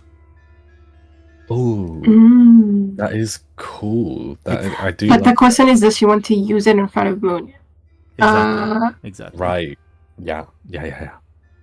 But if she doesn't tell Muninn, it's supposed to be theirs. Then who's to know? I guess. I mean, Muninn definitely would be like, "Where did you get that from?" Yeah, exactly. It would create. It would incite a line of questioning for sure. Yeah, that's true. I would love for her to use it on, but I don't know. It's up to you. I'm obviously like, I have like a there's a term for it. Incentive preference. Yeah, incentive. Yeah, because I definitely have an incentive that I don't want to exploit because I don't want to say, oh yeah, do it, because it seems like I have a conflict of interest because. May propose a bit of a compromise, because I get why you'd have the conflict of interest, but as a bit of a compromise, Illona uses it, but Deli, you only ask Illona about it next session when Ashen is here? Yeah, the question is though, if Illona would Also true. do that at all. Like, That's true. maybe she wants to keep it a secret. Yeah. I guess on that note, Illona does have another artifact on her that's less likely to work, but maybe would. The like infinite coin thing. To pay. Yeah, basically, hey, give us information, we'll give you this shiny golden coin, which above board is very valuable. That's way more likely. Like, I think that's way more. How do I put it? That's a better outcome, or like. And then Illona can. I mean, the point of it is that Ilona's. Oh, it reappears automatically, right? Yeah, basically, it will reappear in Ilona's inventory after it's spent. Well, after a bit of time has passed too. With the caveat that it will disappear from this person's inventory, so they'll know that something's wrong. Right. Oh, really? Right. But That's really cool. My question is, is it just like target, like directed at Illona? Like, what happens if someone else takes it from her? Ooh. Good question. So her giving it to someone still means that it's hers, but what if someone takes it? That's a good question. Yeah. That is a good question, you know. Good question. I know the answer. I cannot tell you. Yeah. Okay, interesting. Not relevant right now, I guess, but interesting. Still, though, it's an yeah, it's a good point. Should we use the coin? Do you think? Again, Because I would mention the like piece of cloth is more likely to work. That's my main caveat. Okay. yeah, that's true. But the coin is like something that we wouldn't take, like, because we know she should still have like gold coins, right? Yeah. Yeah. Like it won't raise her suspicions, I guess.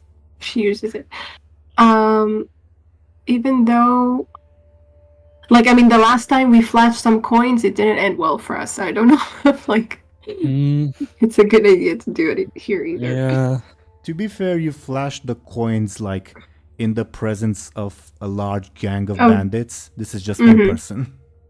Okay. Which, admittedly, I mean- admittedly, it could also end badly. I'm not saying it won't, but Like, there are other slaves around, though, right? Like, I mean, is this guy even a slave, the guy who's talking to us? he's of the ethnicity that is usually a slave in this country. Mm. There are other probably slaves around, but not close. Some of them, as I said, have fled back to the village itself. Yeah. When Muninn called out, I mean. Okay. What was the last thing that he asked? I can't remember. I think it was, who are you looking for if not the like blue Oh, sun the blue lady- sun. blue sun Yeah. lady. Okay. And I didn't give this person a gender, but whatever. Let's say it's a he. He said that if that lady didn't call you here, then who did?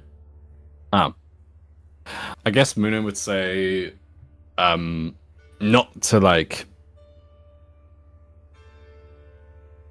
I want to be careful, but Muninn would say like, we weren't called here. We came on our own summons. Why? What do you want with us? It's not with you who I. It's What not do you with know? you who. What do you know? Who sent you? Nobody sent us. We're here we're here on business that may or may not concern you. What business? This person is He's clear- getting nowhere. Yeah. I will also add this person is getting increasingly agitated. Yeah. Okay. Maybe Anghel signs tell him about the tree or something. I don't know. Maybe he's had enough of this too. Muninn, can I don't know who the blue sun person is, so I don't know if this is a good decision. But I want to like say, my apologies, I was mistaken. We were sent here on the orders of the blue sun, so please take us to whoever is in charge, and then like use my lie stunt. But I don't know if that's a good idea because I don't know who the blue sun person is. You know what I'm saying? Yeah, I guess you'll have to take your chances on that. Yeah. If you decide to. Yeah. Do you decide to? I would like to. I feel like it's not a good idea though. He's like, whoever this blue sun person is clearly like. What do you think, Show&Tell? Because this is clearly a person of. Yeah, I honestly don't know what to say right now. Because you know more than me. Yeah. Yeah. But above board, obviously. I mean, very much. So I don't know, like. I don't know if I should even be able to say anything, like, you know. Do you think it's fair to say this person is like, who else summoned you other than the blue sun, right? Yeah. At the very least, that is someone who is of importance, right? So that's like, if I say, even if you don't know who the blue sun is, which I don't. Yeah. Even if you don't know who they are, if you say like, oh yeah, this person sent me here, that's like, oh damn, that's like if, I don't know, Joe Biden like sent us or something. Okay. At the very least. An analogy. or Yeah. someone like, who's the guy who wrote Rocket Man?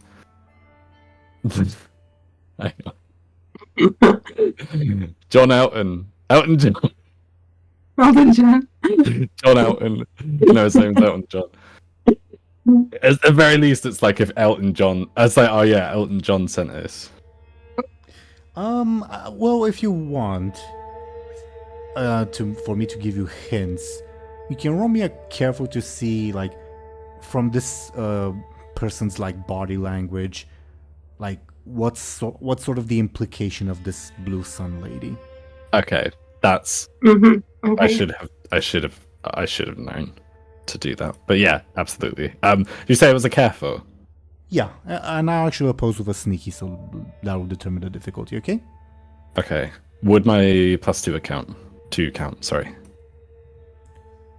What's the wording on your stunt again? I'm like analyzing someone. Oh yeah. Okay. I got a 5. Okay, with a 5 to a 1, this blue sun lady, like the way he's talking about her, it's like a combination of co-conspirator, holy figure, and imaginary person. What? Okay. A combination of a co-conspirator? A co-conspirator, I guess, almost first and foremost, but also a holy figure, but also like an imaginary person, like someone they haven't actually met. Interesting. Okay. So, to me, that sounds like someone who has authority. Show&Tell, you're probably going to cringe. You may not. Muninn would say, as I said earlier, Muninn would say, and feel free to like stop me. Muninn would say, as a matter of fact, the blue, what was it? Sorry, the blue sun. Blue sun. Yeah. Oh, that is literally it. The blue sun. Okay. It's not mentioned as a name, but rather as a descriptor. Okay. Muninn would say, as a matter of fact, the blue sun has sent me. So, if you could take me to whoever I need to speak to, in this village, and whoever's. Sorry. Finish your sentence. Sorry. Muninn would say, they have sent me, so please take me to your leader. That's basically what they're saying. Is this using your stunt? Yeah. Okay. He looks slightly surprised, like by the fact that you were like opposing it, denying it, I guess, and like says, "I gives you a look." Well, you meaning the collective you, and says, "Ugh, I suppose she would know best. Come on, then." Muninn would like. Yeah. Muninn would look to Anghel, and like if the guy wasn't looking, Muninn would look to Anghel and shrug and be like, I guess that works. Yeah, Sort of thing. I guess so. Anghel doesn't look like relieved. He looks worried, but sure. Yeah. Muninn is, for the record, definitely very cautious. But they would follow this person. For sure. I would say he kind of like stops a little and says, which one of them do you want? Muninn would clear their throat. Whoever has the most authority here, and if authority is shared equally, then whoever is. You sure you know what you're talking about? This is above board. This is like an above board snide. Yeah. No.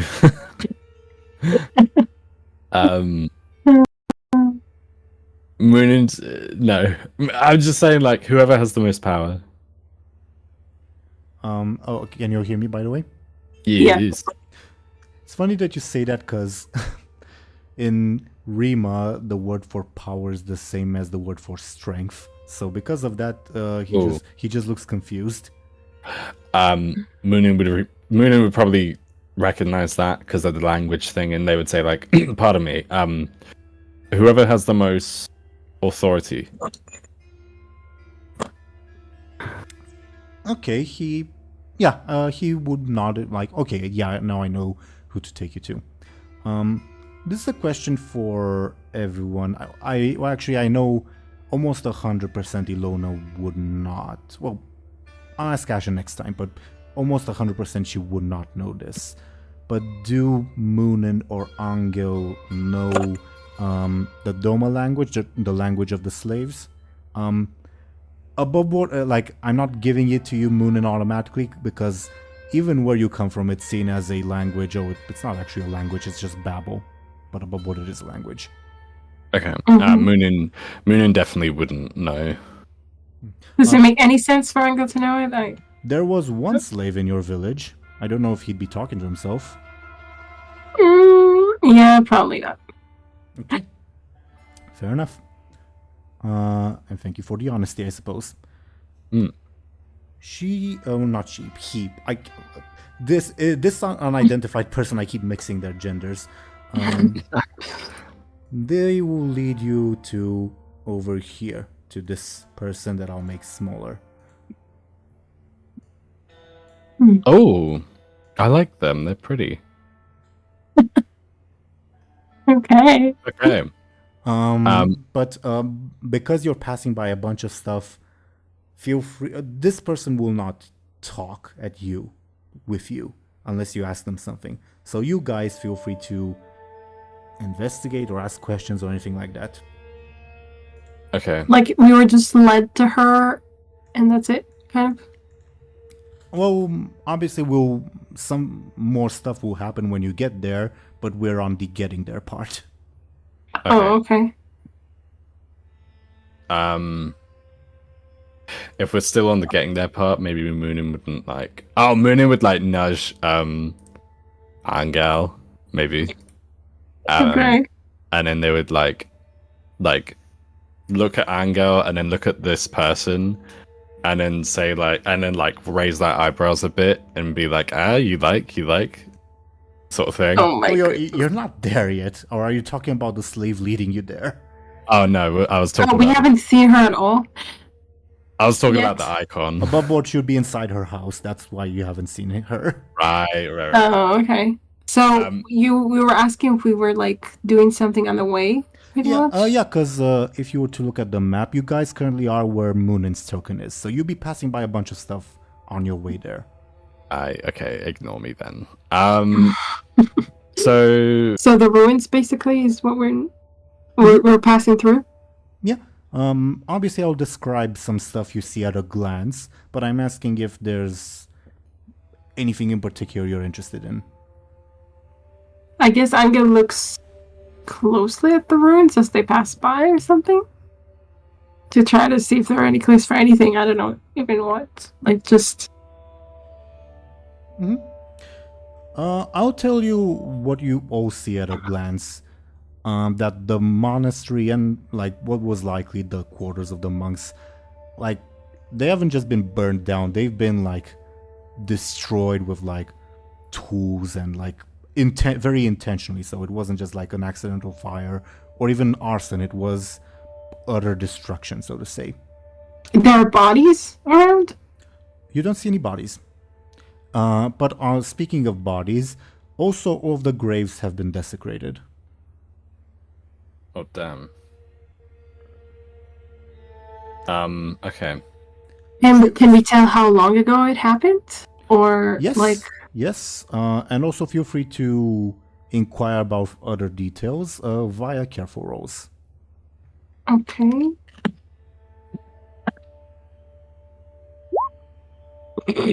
Seriously, like... If I'm looking around, then yes. Yes, you may roll Deli. Anghel, maybe let's say you're distracted by the fact that always first is like clutching your shirt, let's saying, Prince, this place is scary. Muninn, would your stunt apply? I guess it is your surroundings, sure. So what's the question? I don't know. I think I thought I was just looking around, generally speaking. I can give you obviously general facts, but if you have a question in particular, go ahead. Specifically, yeah. One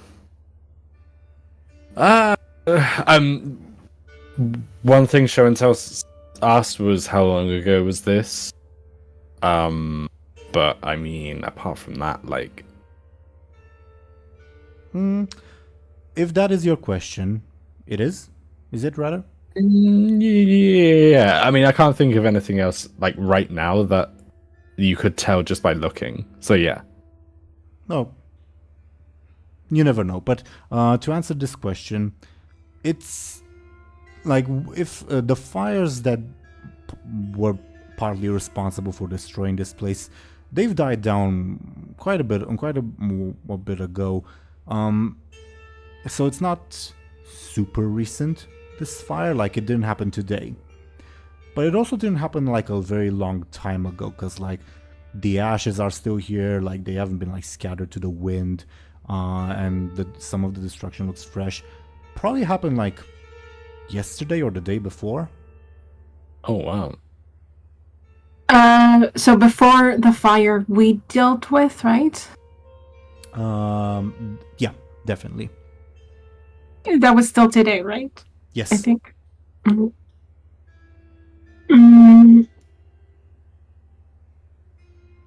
I would ask, like, the person guiding us what happened here, but I feel like maybe Muninn would, like, ask, like, the person guiding us, like, oh, did you take part in all of this? Yes, it was exhilarating. Oh, well, okay. So the slaves raised up or something? Rose up. Yeah, this. Sounds like it, to be fair. He'll like, I guess he'll like say, I'm doing this partly because you used your stunt, so I want to give you something, Deli. Sure. But you'll say, it was really, I can't really describe the feeling of like killing the guy who sold my mom. Ooh. Muninn would like nod and just say like, I see. I understand. And like Muninn would like say that in like a kind of like a genuine. They would say it like genuinely, if you know what I'm saying. Like, yeah, I understand. You don't look like you do. This is a reference to your skin color above board. Fair enough. Yeah. I guess Muninn would say, I guess I can't empathize with first-hand experience, but I can surely understand your motives, for sure. Well, if only there were more people like you. Well, I shouldn't say too much. Well, I won't pry. I imagine always first is like doing the like cartoon thing of just standing behind Anghel cowering.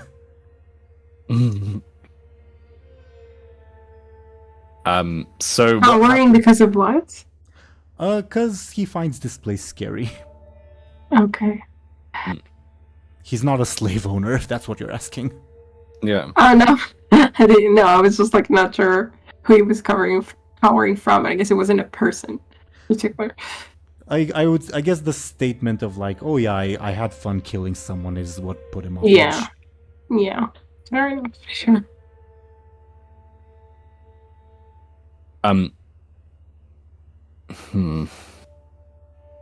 So, I guess Muninn would like ask finally, like, so I guess when. So the slaver. I don't know if Muninn would ask that. Maybe Muninn would like just sort of silently like that would be all Muninn has to ask for now, sort of thing. It's interesting. I'm trying to think what Anghel is. Because in a way, Anghel can relate. Do you want the Prince Charming perspective, I guess? Too, for sure, yeah. Above board, first of all, always keep in mind that everything, like all these like Prince Charming things are at most intrusive thoughts, and it doesn't mean that you have to do them, obviously. Yeah. Also, Prince Charming, like, is the epitome of a lawful good person in like D&D alignments. Emphasis on lawful. So when you see like slaves gaining their freedom, Prince Charming, and I mean Prince Charming, not Anghel, is conflicted because on the one hand, they're breaking the law and the law exists for a reason. But on the other hand, they're oppressed. But on the other hand, they're breaking the law, and that's very bad. Yeah, that's exactly, yeah. That's exactly the conflict here. I mean, maybe not the law exactly is not what Anghel cares about, but it's more like you killed people, but they sold your, like they oppressed you, exactly. So Anghel can get it, because, I mean, his sister, like, when his sister was sold, she's basically sold to be a slave in a way, right? Oh, yeah, yeah. So... well, also, your sister was sold illegally, funnily enough. Yeah. But this person's mom was probably sold perfectly legally, if that makes it better. I guess that makes a difference, I guess. But he still can relate to it no matter what, like, on a personal level. But again, that's why I say that what I told you is strictly, at most, an intrusive thought, and you don't have to do what Prince Charming would do. Because above board, if you ever find yourself in the future in a situation where you deal with escaped slaves or whatever, Prince Charming will be conflicted because he's lawful, good, emphasis on lawful.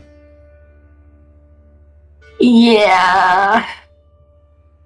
I don't know. Anyway, Anghel is also very conflicted, I feel like. I think there's definitely something when he hears, like at first, when he went in there, he was immediately like, oh my god, because it's exactly what happened. Not exactly, but it's kind of what happened with the other monastery. And obviously there we were trying to stop it from happening. And now, so the first thought was like, oh god, it happened here too.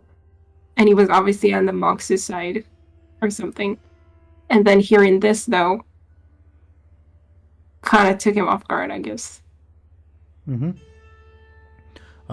I guess it's obvious. What I'm gonna say is very obvious, but even though there weren't many slaves in your village, slavery is very much a fact of life in this country.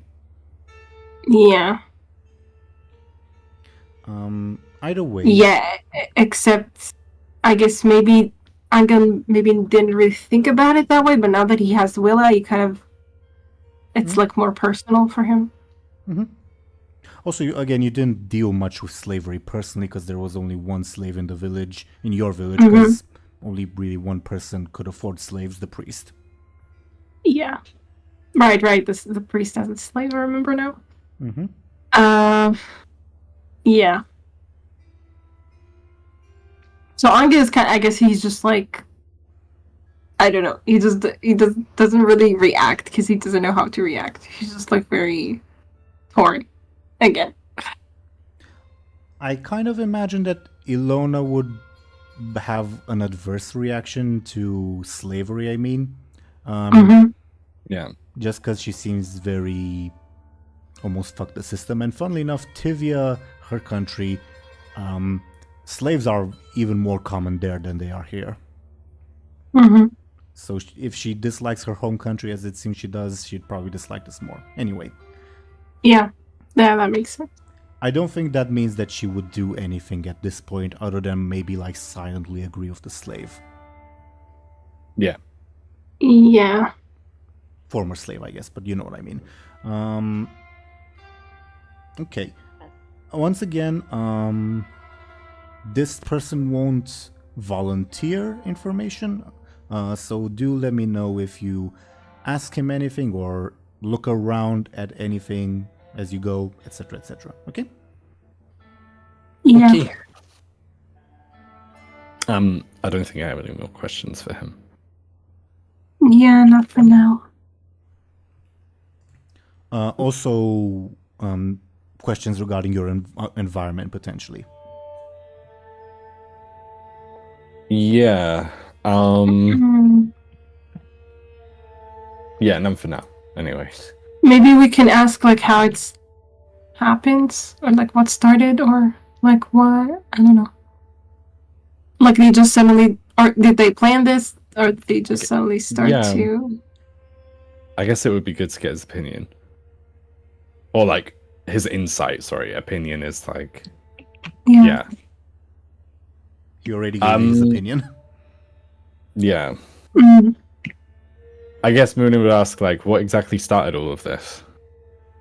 Or Rita did, I guess. She's the one I'm taking you to. I see. Well, I suppose I don't know what Muninn was going to say actually. Well, it's a good thing we're going to go see her then, I guess, is probably what Muninn would say. He nods, slightly confused. Yeah. Or actually, do you know what? If it's not too late to take that back, Muninn would probably say something like, "Oh well, I guess we'll look forward to meeting her then," or something. Like that sounds a little bit better. Okay, then instead of nodding in a confused manner, he nods in a that makes sense manner. Yeah. Okay. I think that's what I wanted to say in my like brain, but like, yeah, you know what I'm trying to say. Also, as you go in, you like lots of former slaves, which I will use that descriptor for them, I guess, will see you all coming in town, and you guys are an unusual bunch, to be blunt. And do you see them like talking among themselves, like whispering? But obviously, you don't speak their language to really tell what could they be wondering about, other than like WTF is going on, I guess. Yeah. No hostile action at this point, I would say. But either way, you eventually reach the house of this Aurita person, which above board in Rima means made of gold or golden. Not that particularly matters. And you, I guess you will notice that even though she is supposedly a leader, her house looks... It's a hovel more than a house, to put it bluntly. And the nicer buildings were probably the monastery buildings, which were destroyed, and the hovels is mostly what's left. Does that make sense? I think so. Mm-hmm. And as you approach the building, he says, "Wait here, I'll go get her." Okay. Do you do anything while waiting? I guess. Muninn Muninn might ask Illona and Anghel, like, what do you think of him? I kind of get him, says Illona. I think. Yeah. Angel's just like, I don't think he really answers. He just looks at the ground. Above board Rebob, a former slave, I would add. Well, Mhm. technically a slave at the moment too, but a very loose slave anyway. He says, what he says is common enough. I also never met my parents. Well, they clearly did well to. Muninn would say they clearly did well to overthrow their masters, because this could have ended a lot worse. Interestingly enough, Rebob doesn't like nod or anything. Like he is obviously a slave, kind of like these people, but he also perhaps doesn't necessarily approve of just violent overthrows, if that makes sense. Yeah. Can you hear me, by the way? Okay, I cannot hear you. Give me a second. Can you hear me now? Interesting. Well, Can you hear me? So, like, Can you hear me? Actually, how would it be noticeable? Can Never you hear mind. me? Can you hear me? Can you unless hear it's me? Just... I thought Teeironor was just giving me the silence treatment. I think, Teeironor, we can't hear you. Can you hear me if now? You can hear it. Yeah. I can, yeah. Okay. I said that I mentioned Rebob's stance. I didn't hear what you said afterwards. Oh, okay. I said, would it be visible on his face that he doesn't really particularly approve of their method of setting themselves free? Because I assume that's what he's thinking. It's not that he doesn't approve, but he doesn't like... Rebob has a very good poker face. Okay. His indicator that like he doesn't necessarily approve is that he crosses his arms when you say that. Okay. As perceptive as Muninn... Do you know what? As perceptive as Muninn is, maybe even if they did notice, I mean, they're not on hugely great terms with with him anyway, so yeah, Muninn wouldn't say anything. I almost imagine this does not actually happen, but I think it's almost in character for him to say that. I almost imagine always firstly say it, well, I'm glad to be the prince's slave, but he doesn't say that. Oh my god. Jesus Christ. That's a very intrusive thought. It's like, hang on a minute. But yeah. Either way. Again, do let me know if you do talk whatever, anything, while you wait for this person. Mm-hmm.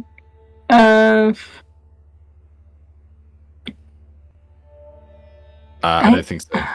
Yeah, I think I was Unless just you- lost in unless you have- thought. Yeah. Then eventually, she would appear from her tent. Not tent, hovel, my bad. You probably see like several of her, what's likely her family members. They look very young, like peeking just to see what's going on. And she approaches you all and says simply, "Who are you?" Muninn would sort of straighten up a bit and sort of scratch their like nervously, maybe like scratch their beard a bit and say like, we're travelers. We are travelers. We've come here to speak to whoever's in charge. Let me think of a name for like the guy who led you here. Yon said that you came here on behalf of the Blue Sun. Well, the woman of the Blue Sun. I'm rephrasing. Yeah. Explain. She says the woman with the blue sun, because... I What would be the best way to describe it? Yeah, No, I'm just saying that because Go ahead. because they said the blue sun before, so it just makes it like more clear what we're talking about, I guess. Yeah, I guess you would say the woman with the blue sun. Okay. And we'll attribute the guy saying blue sun instead, probably because it's a second-hand retelling, if that makes sense. Yeah. Is this? Yeah. Muninn would probably realize this at the same time as me IRL. Is when you say blue sun, is it like SUN? SUN, like the thing in the sky. Mm-hmm. Oh, Mhm. okay. Okay, in that case, never mind, because I thought that's what it was initially. From the way English is weird. I know. Yeah, I know. From the way you said what you just said, it sounded like you were actually referring to like a blue sun, as in like a sun who is blue, and I was like, why would they be blue, or why would he be blue? Like sorry? a child. Like a blue child. But anyway, and Yeah, I've made that mistake before. Sorry. A second, because I cannot hear you. Give me a second. Can you hear me now? Can you hear me? Can you hear me? Muninn would look to Anghel for Can you hear me? input, but overall, Can you hear me? Can you hear me? yes. Okay, sorry, I had a second where I couldn't hear you. So- We were still talking. Oh yeah, it's a blue sun in the sky. Okay. Okay. What did you all say next? I said Muninn would look to Anghel for input, and obviously Illona. But overall, unless you guys interrupt me or whatever, Muninn would say, we were here. We were sent to inquire in regard to the tree. Into the why we were wondering why it hasn't been maintained. I think it's pretty obvious why at this point. Yeah, I was gonna say, I was gonna follow that up with, but it seems obvious as to why. She narrows her eyes in suspicion. Yeah, So- I don't think she obviously is like in charge of the slaves or not slaves anymore, I guess, but the The ex-slaves. She's like their leader rather than yeah. yeah. So I assume Muninn might ask, and I have to word this in a very particular way because it's kind of So do you take back your question, or do you continue? That was the no. I continue on. So my thing was saying. So what Muninn had said was, "Oh, we're here to inquire on why the tree is not being maintained anymore." And then, but then Muninn would say like, "But it seems our questions were answered when we arrived here." So you did not come here on behalf of the lady. What makes you think that? Because Apparently, what you just asked. she Oh narrows her eyes and yells out something in her language. no. Damn it. Mm. Muninn would ready for a fight, and they would say like, "What did you just say?" You see people like gathering around you, and she asks, "Whose side are you on here? Why were you looking into the tree if not at her behest?" Muninn would look to Anghel. If not at her behest. If it wasn't for her asking, I guess. Yeah, would she look into the tree? Like, that's what I'm trying to understand. Right. I mean, I don't know. Do you obviously, but- want me to repeat what she asked, or? Like she said, why did you look into the tree if not at her behest? So it means that it could be at her behest? Yeah. Right? Like she expected that to be at her behest, but it's not? Or something? I That's- cannot answer that question, but feel free to give me. I'm confused. Okay. Feel free to give me careful to try to investigate this person, but she, I would say, has a pretty high sneaky. Mhm. Okay, let's do it.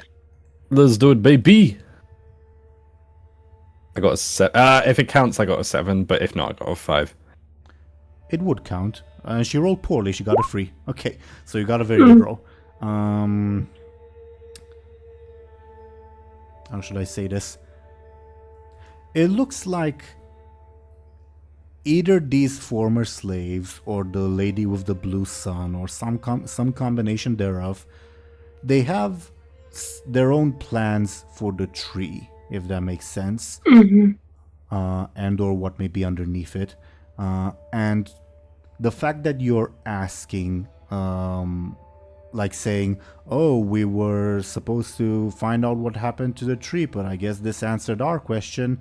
Yeah, it makes it clear that it doesn't. That you're not part of those plans. Yeah. Right. Yeah. That makes so much sense. Okay. That makes so much sense. In which case, I don't really know how to answer her question as to, like, I don't know how to proceed, really. As in, like, I don't know what obviously I know what I could say, but I don't know what the best thing to say would be. Yeah. I mean, it's true. Like, the thing is that we didn't come because obviously they're against the monks, but we didn't come because of the monks. We came just because the forest is technically we came because of the forest, right? Yeah, because we were just like generally worried about it, so we don't have to be like enemies. Yeah, I guess we could say that, because I was under the impression of, like, we're here because, in a way, because the village burned down, we feel a little bit guilty, so maybe we can save a forest. I mean, Anghel's here because, like, Good Eye told him. Oh, I guess that's true. I guess yeah, definitely. So, I mean, we could just say, like, we don't have to go into the whole Good Eyes thing. We could just say, we don't know, like, what, like, we didn't know what happened. We just saw that the forest was affected, and we wanted to make sure everything was alright or something. Yeah. Okay, Muninn would say that, but so Muninn would say, we're not on anyone's. We're not against you here. We arrived because we noticed the forest was dying, and we wanted answers as to why, so that we can help. We don't have those answers, and we don't care if the forest dies. But why do you not? But the forest is. A forest is a forest, rather, if you believe it to be sacred or not. Like, surely nature itself is sacred. This forest has only served the monks of Deer's Monastery and of this blasted place. It has never served us. We have no interest in it. Which above board is probably a bit short-sighted, but you know. Yeah, sure. Yeah, but like, you can understand why she doesn't try to be, you know, big-minded about this, I guess. Yeah. Yeah. I guess Muninn would say, I understand your pain, but and where you're coming from. But if the forest dies, then that is tragic, is it not? More tragic than what's been going on here? No, of course. I feel for you and your people. But surely you shouldn't celebrate your liberation by killing trees. Why not? Because Muninn will probably think for a minute and just say, maybe they would say, like, look, the forest and the tree meant a lot to your masters, but that doesn't mean that it couldn't mean a lot to you. Like, can't you reclaim? Spoken like a true master yourself. Ooh. Yeah, I think it comes across as a little, like, patronizing or something. Like you can never understand or whatever. Yeah, I honestly I don't know what. No, that makes sense. That makes sense. In that case, Muninn would look to Anghel. Why? She would have a question, but if you want above board, if you want to speak first, you guys go ahead. Okay. I was going to say Muninn would look to Anghel and say, like, well, in a way that is like, what do you think? Because obviously earlier you were like talking about how your sister is currently a slave, potentially, right? Yeah. Or she's a captor at least. She is very much a slave at the moment. Okay. Yeah. So it's like, oh well, what do you think? Like, Anghel kind of puts his face in his hands because he has no clue what. yeah. I mean, because I feel like maybe because the death of the monks or whatever is a done deal, maybe in a way Anghel is like he's inclined to kind of just be like, okay, whatever, you know, you freed yourselves, I can't do anything, but I don't know. Okay. In regards to the forest, does he feel anything from Prince Charming, like in regards to saving the forest, or is that not? That above board, because Good Eye said, "Let's save the forest." Your side quest at the moment, to use like gaming terms, Is the same, yeah. To save the forest. Okay, so you can't just bail. I mean, Great. you can, but you know. Yeah. It would also feel like he would feel bad about it because of Good Eye, I guess. That's another thing. Yeah. Then you go ahead. My bad. No, I'm just thinking because Muninn just asked like Anghel what he thinks, right? Yeah. And so I guess he just doesn't know what to say. Yeah. I do have. Illona says, "Fuck the forest." Am I right, guys? It's like, yeah. Got Illona. I don't necessarily think she actually says that in this context, but you know. Yeah. I do have. I feel like it really fits her in a way. I do have one thing I'd like Muninn to ask, but I don't know if it would affect what you had in mind for this person to say. Sure, So- go ahead. Go ahead. Okay. Okay. Well, I guess that just goes without saying for anything. But Muninn would ask, like, so what are you doing with your? So what will you do with your newfound freedom, or what are you doing with your newfound freedom? Funny enough, I guess that kind of blends into the question I had in mind. She would ask, "Well, what is it to you, Muninn of Brightland, pupil of Acesius?" Oh, wow. Ooh. Okay. Wow. Muninn would look visibly like. Well, they would try to keep a poker face, but obviously you can tell that they're like, "Oh, how do you know that?" You know. Did you hear the second part that I said? No, you stopped at. What does it mean to you, Muninn of Brightland, pupil of Acesius? I think that's where you stopped. That's what I said. Yeah. Okay. In that case, yeah, Muninn would look like they're trying to keep a poker face, but they can't. As in, they look like surprised. But if she doesn't say anything, just at that, Muninn would say, well, Muninn would say, like, how do you know who I am? Did you not give your name to, points at the one guy, who, because of your stunt, is still like nodding along, like, yeah, this person's on our side. Oh, bless him. But he definitely didn't say. Oh yeah, he didn't. Muninn, they didn't say. Yeah, Muninn definitely did not say of Brightland and did not mention it. Yeah. Yeah.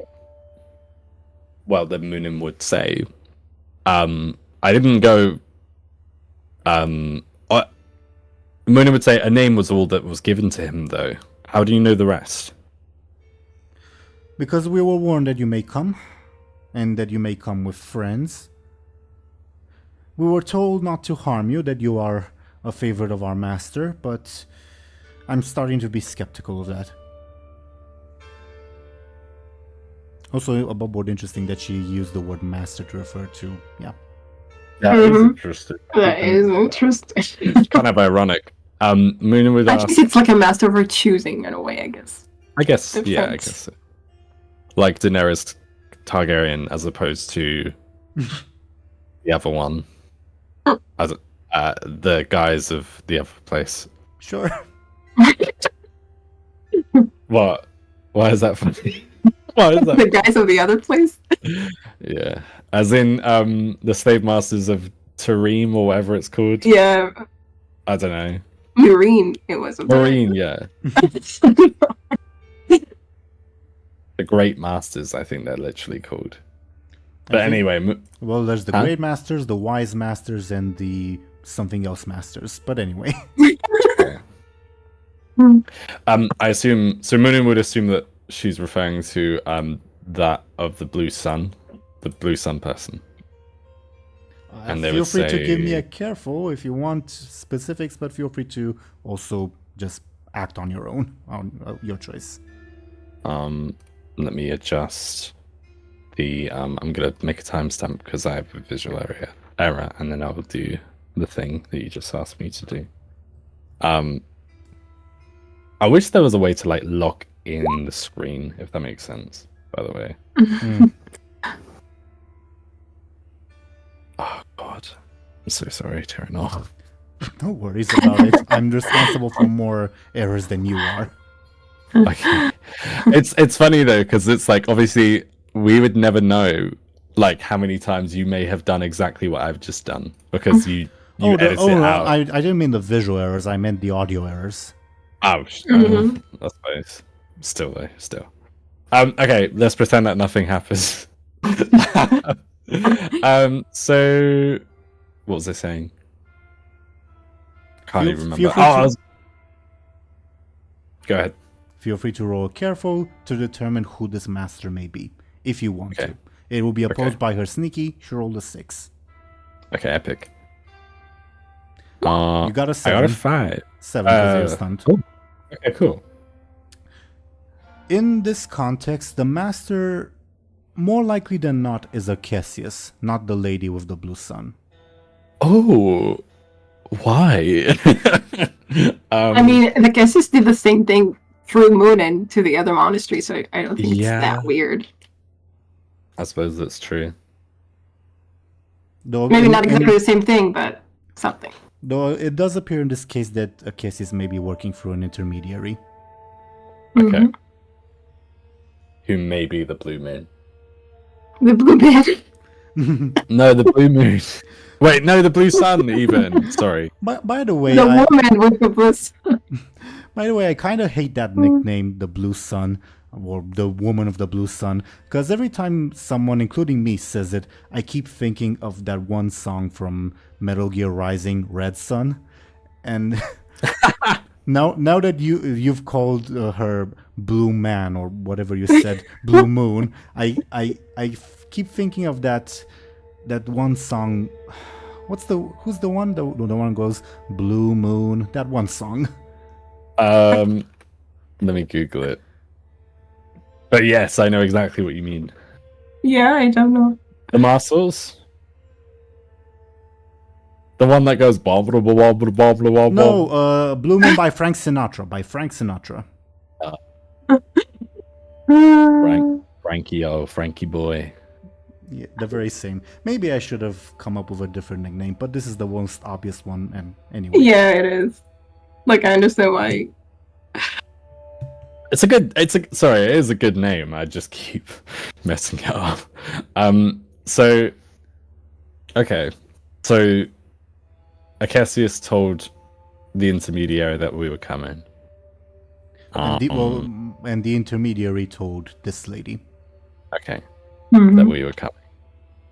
I guess Muninn would ask, like, and what else did they tell you? As in, and what else did they tell you of us? Like, what you didn't answer her question. Oh, what was the question? Sorry. She asked you what are your intentions, Muninn of Brightland, pupil of Cassius. What was that? Yeah. Okay. Yeah, we still Okay. haven't figured that out. No, Yeah. that's not true. We know what. I mean, It is like, kind of we know. true. It's kind of true. Well, our intentions, Muninn would say, our intentions are to see the rejuvenation of the forest, But Okay, clearly, but clearly you Why? among. Sorry. She asked why, which I think she asked before. Okay.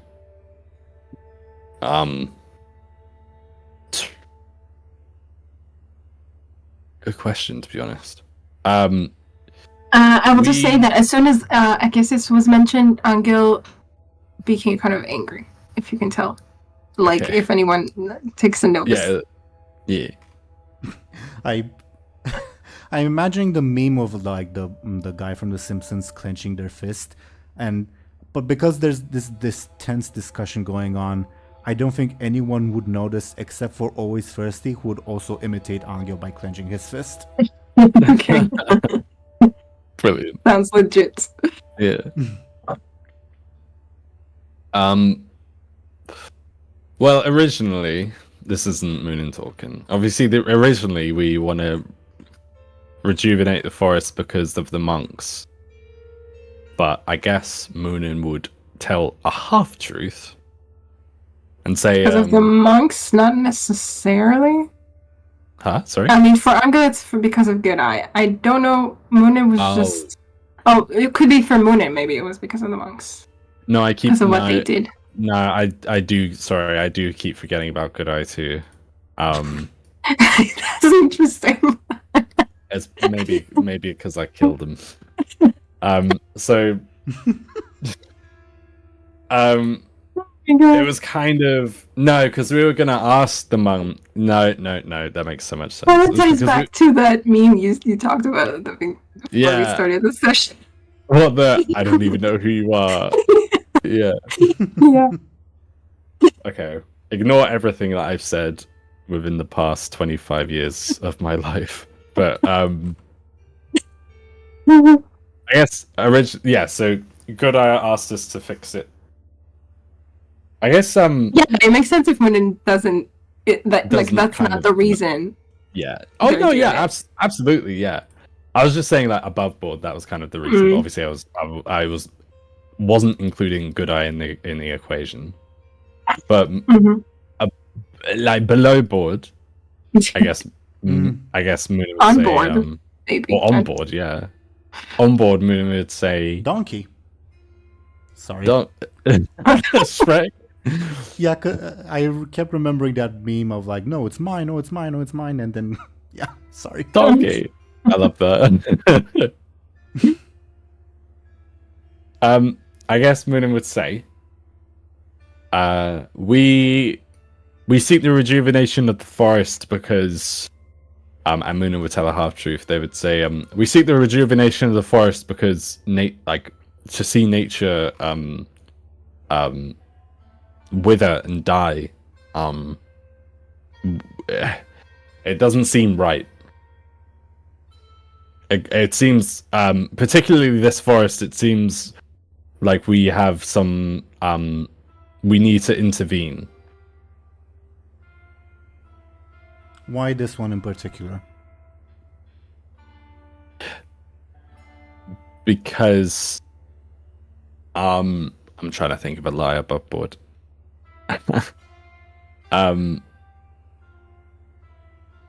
This one in particular because we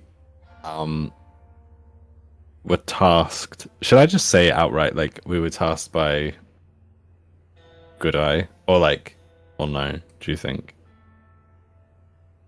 I probably will have to explain who Good Eye is, and I don't think she would really care about that. Like, No. Maybe like Muninn could just say, this forest was sacred, so we like in particular is sacred, not to us, but in general. Then that is taking the signs of the monks. Yeah. We could though. I mean, as far as Anghel is concerned, maybe he's like losing patience with this. But I'm trying to think if he would just resign himself to be like, okay. I do have something in mind that will make Anghel lose even more patience, funnily enough, but I'm waiting before I do that. I'm trying to think of why Good Eye in particular would want Because I guess it's fate for Goodeye to. I mean, I think Teeironor said that he was kind of giving us the choice between the sides or something, right? He was just kind of pointing out. Not necessarily. Actually, it's not really a spoiler because Goodeye's dead, but you also wouldn't know like his opinions, so that's why I'm hesitating to talk about it. Yeah.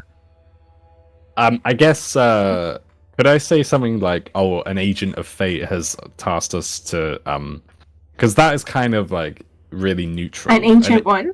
An agent of fate. Because I assume an that's agent something... of fate. Yeah, because I assume that's something that is like not like that's knowledge to Muninn that they have. Is that like Goodeye and Always Thirsty and Prince Charming are all agents of fate, or conduits of fate, or something? Yeah. Yeah. Like I think I don't know if I'm wrong, but it kind of feels like they're not, like the third side or something, or like not really taking sides basically or something. Mm-hmm. Like kind of. It fits the best, right? So. Not taking sides is definitely the good route, I think. I mean, we obviously are taking side by the fact that we're saying we want to revive the forest when she doesn't want to. Right. But on the whole, we're not. But our intentions to revive the forest are kind of neutral, I think. Yeah, sort of. I mean, Anghel is biased, but yeah. Sure. I guess may briefly... Interrupt isn't the right word, but I guess I'll use it. Briefly interrupt to posit something that might change how Muninn acts. Yes. Okay, but sure. But it might also like throw a... well, obviously it will throw like a lot of things that you guys are considering like in the trash almost. Fair enough.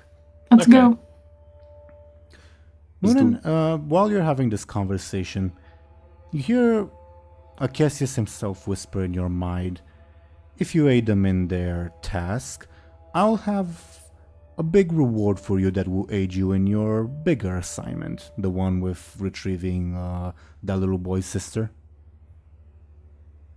Oh. Okay. That would... Muninn would like acknowledge Cassius's presence and like in a positive like way. And say like that is interesting. Do you say that out loud? That is not out loud. No, Muninn would just say something like like "thank you for telling me" or something like in their head. Maybe. Can I get a careful from you to see if you notice something? Yes. I gotta... What? Well, actually, I guess you would notice, like, right after Cassius's little message ends, you see this lady, Aurita, like, paying attention to you. It's almost as if she can guess that you're speaking to Cassius at the moment. Oh, that's interesting. Or maybe not necessarily Cassius, but at least to someone. Yeah. I guess, and this is going to be a long-running thing, a long-running sentence. And obviously, if you disagree, or if Anghel or Show&Tell disagrees, or Illona, then feel free to stop me in universe or out of universe. But I guess Muninn would say, our original intentions were to rejuvenate the tree. As an agent, as a conduit of fate has tasked us with this quest, but I seem to have been, and then maybe Muninn would like think on it before. Has he spoken to you? She interrupts you. Has he spoken to you just now? Muninn would look at Anghel and just like to inform Anghel, to try and inform Anghel of what's going on. While you're pausing, she would add, Has he spoken to you, or has his voice spoken to you? Ooh. I wonder what she means by that. I guess Muninn would say he has spoken to me. Can I get a careful? And I'll pose with a sneaky to see if you notice something. Yes. Yes. Is that an 8? It would be, but let me... Okay. Oh, Good job.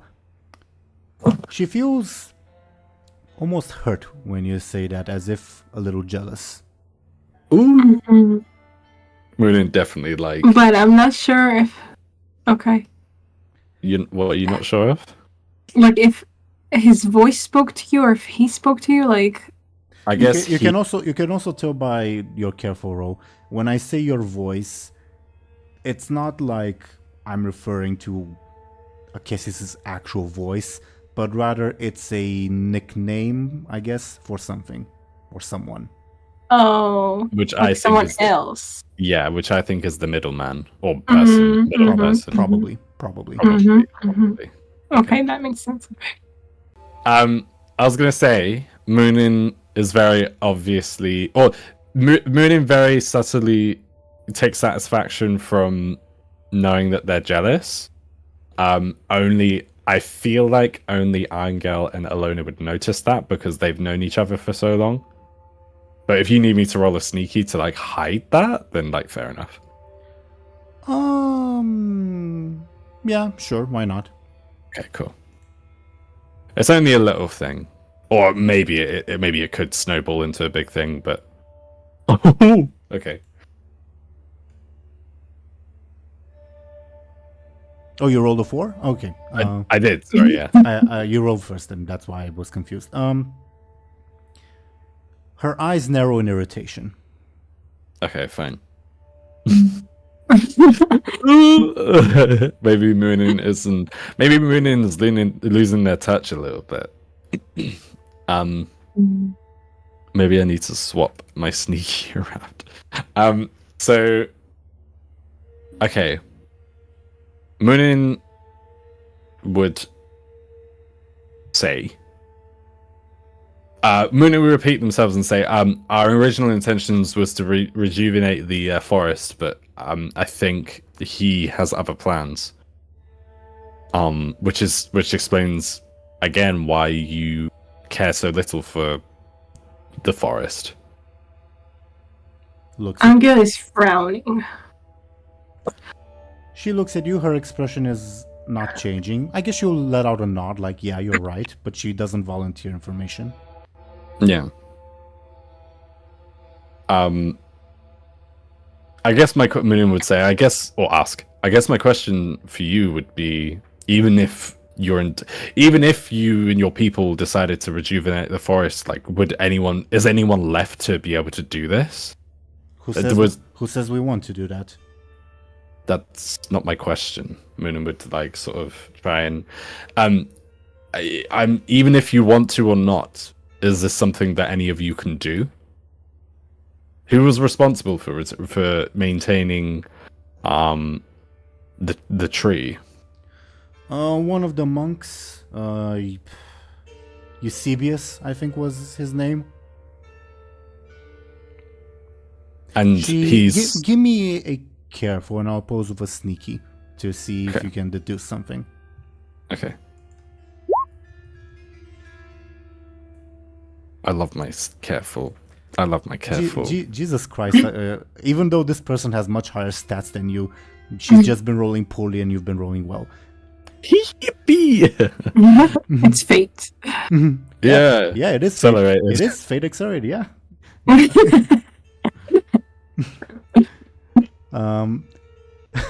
When she mentions, oh yeah, Eusebius was in charge of that, she has this moment of like her poker face breaks a bit as she realizes something, like has a bit of a shocked expression, a bit, not like shocked, like wait a minute, something like that. Interesting. Muninn would ask, and Did you say Eusebius? That's his name? Yes, I can Okay. type it in chat if you want. Could do, yeah. Muninn would ask, and this Eusebius, are they with us or are they with are they still with us or are they with the dust? Are they with?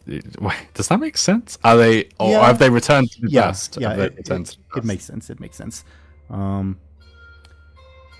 She does not answer your question, which I guess is an answer in and of itself, and instead says, "So what are your intentions?" Mm-hmm. Muninn would look to Anghel and sign, and say like, Muninn would sign. My intentions have changed. Have you? I mean, he doesn't know that, Willow was involved in all this. So Willow? right now, Anghel is... What? Willow was involved? I guess he said something about that. Yeah. He did? He said, I will help. He said, I will help in your quest to free that. No, that's my bad. I'm sorry. That's my bad for phrasing it badly. Cassius has offered a certain help with like the main quest of rescuing Willow and meeting the prince and all that good stuff. If you help these people here, like exactly, and Anghel doesn't know that. Yeah, but what I'm saying is, the reward is unrelated to the task. Does that make sense? No. Yes, I think so. No. I'm confused. I think I get it. Like, if we help these people, the reward is unrelated to these people, right? Exactly. Like, Exactly. it's not like they will give us like some magic conch. Oh, okay. Sure, but it's like it's not even. I'm just saying. I mean, if we don't help these people, then obviously, I guess this won't help us. I guess not. I guess he wouldn't extra help us, like in what he spoke about, right? Yeah. So, I mean, that could be maybe a thing that Anghel would make Anghel hesitate, but Yes. not like he doesn't know about that. And right now, yeah, obviously, like he immediately shakes his head, like and takes a step back from Muninn. Like I'm not with you on this. Okay, that's fair enough. I maybe imagine that both your heads may turn to Illona to get her opinion, and maybe that's where we cut the episode. Okay, fair enough. Yeah. We could do. Do you know what? I'll just make a note so I don't forget for next time. Sure. I mean, if you have something to say that's not game changing, I guess feel free to say it. It is a little bit game changing, so I won't say it. I was going to be like, oh, but what about Willa? I guess this will help us with Willa. But Yeah. see, that is game changing. So. Okay, fair enough. Then I think we ought to wait for Ashen's input as well. Do you agree? Yeah. Yeah. For sure. Alrighty. Thoughts on today's session? Ooh. Yeah. Damn, it was intense. Absolutely. I feel like it was a lot of fun. What were you going to say? Sorry. That I don't know how we're going to make it to the wedding on time. Yeah. At this point. At this rate. Yeah. I think you're still on track for the wedding, but Okay. I don't know if you're on track to catch the orb, if that makes sense. That's fair enough. I mean, never say never, but you know.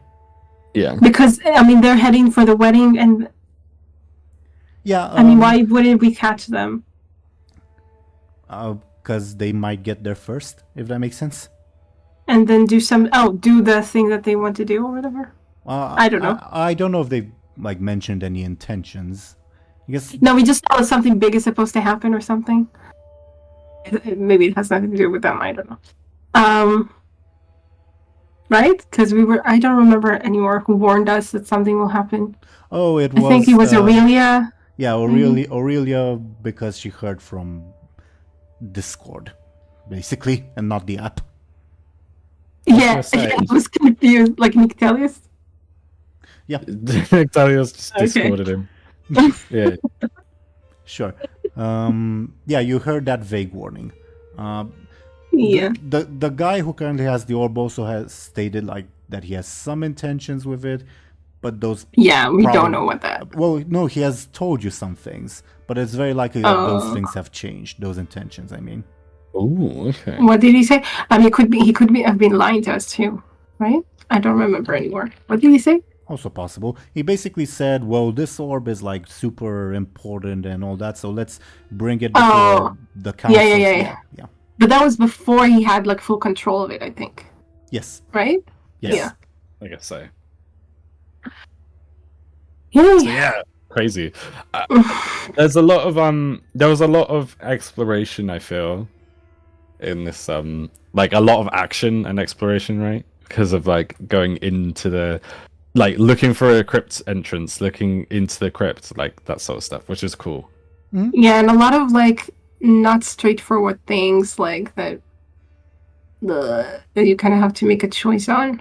Yeah, nothing was a simple like yes or no answer, was it? It was just like a I don't know about this, like kind of thing. Which is cool. It's like Definitely. it gets you thinking. It is my intention to not make things simple, I guess. Yeah, definitely. You're doing a good job. I also love how like you kind of.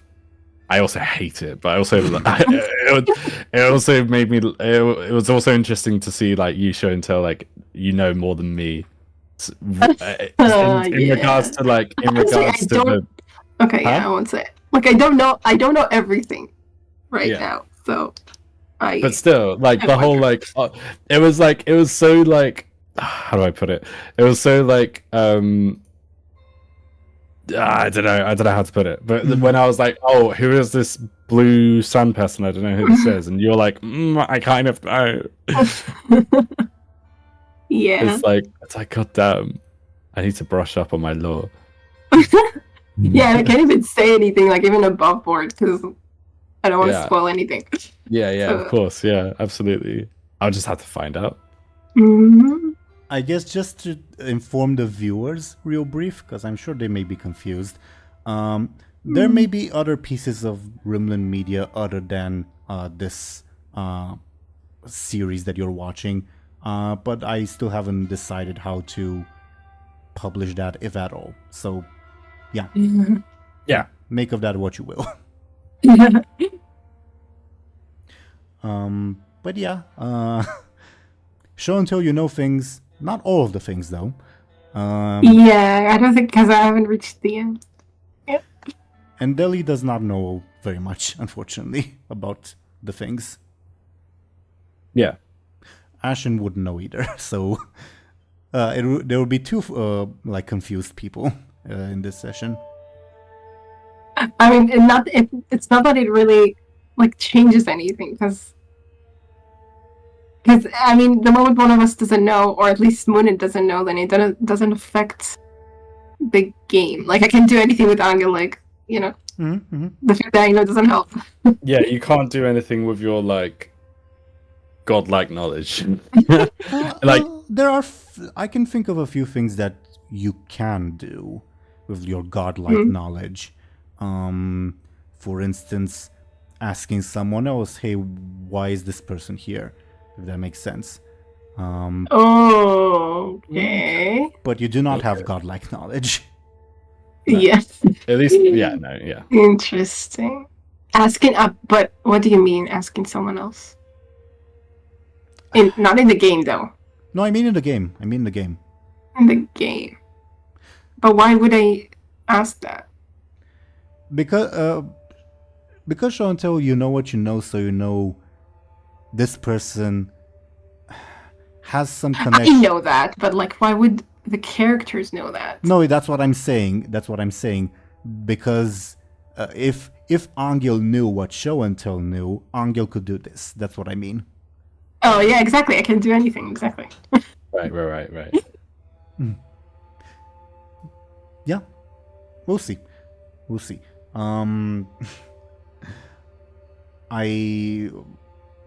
I have no further comments because this is already an abstract enough discussion as it is. Yeah, it's really confusing. Fair enough. Anyway, I hope what you uncovered at the tree was satisfying enough, I guess. Oh, definitely. like Like the- I was kind of hoping, I guess they would be kind of simple, but I knew it wouldn't be, and it definitely was. Yeah. It was satisfying. I was half expecting Yeah. something like how do I put it? I was half expecting a ancient artifact that is evil. Like I was expecting some sort of evil, and maybe there is some sort of evil still. It depends on how you look at it, I guess. Yeah, I guess like the evil of like it's still a satisfying answer, like, oh yeah, these people have abandoned this place. Don't get me wrong. That is still like a good answer. But like I wasn't like it was what could it be? What could You it thought be? something like more sinister was happening, like Maybe. Yeah, but then when like it became actively happening. yeah, but when it became clear, it's just like, oh shit, no, that makes fair enough. Yeah, like, do you know what I mean? I don't know if I'm making sense, but yeah, I mean, the active thing was just like not. It was just like that was like we say, it was a symptom and not the cause of what was happening. yeah, exactly. It's like the very obvious. So an obvious answer to like, oh, the tree is dying. There's something evil underneath the tree. That's kind of like it's not like an invalid like explanation, but it's like kind of like an obvious one. But then it's like, oh well, it makes more sense. Like it was cool to see it unravel. Like it's like, oh well, it just looks abandoned or unkept. Oh, we'll go to the village. Oh, it's all burned down. Why is it burned down? Like it was cool to see it's cool to find it out over time or whatever. No further comments. What can I say? But I do acknowledge what you said. Yeah. Okay. Cool. I was just Not just thinking. rambling. Well, I was just thinking that doing the recap and also filling Ashen in on what happened last time is going to be a nightmare. Tell me about it. Yeah. When did Ashen leave? When you got guys out? when you departed to go downstairs, basically. Well, when I To say go. down slope, not downstairs. Yeah. My bad. And the recap will be annoying, not because like it's convoluted, I guess, but because there's lots of little details that are important, but it's difficult to keep track of what you all know and what you don't, I guess. Yeah, no, I can understand. Yeah. Well, we'll manage somehow. What can I say? Sorry.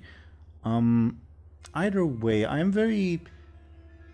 I guess Ashen will be almost like and Illona, obviously, will be kind of the deciding factor next session, because Muninn and Anghel, currently at least, have very diametrically opposed stands and positions, and and we just don't really know what Illona's stance would be without putting words in Ashen's mouth. Yeah, for sure, Yeah. definitely. Like she said he was for the slaves so far, but I guess Well, it wasn't Ashen who said that. It was me. that's true. That's true. Yeah, it was me. I'm saying that Yeah, in speculating. terms of Illona's character, but she could, like, when it comes down to, Muninn against Anghel, she could change her mind or something. Yeah.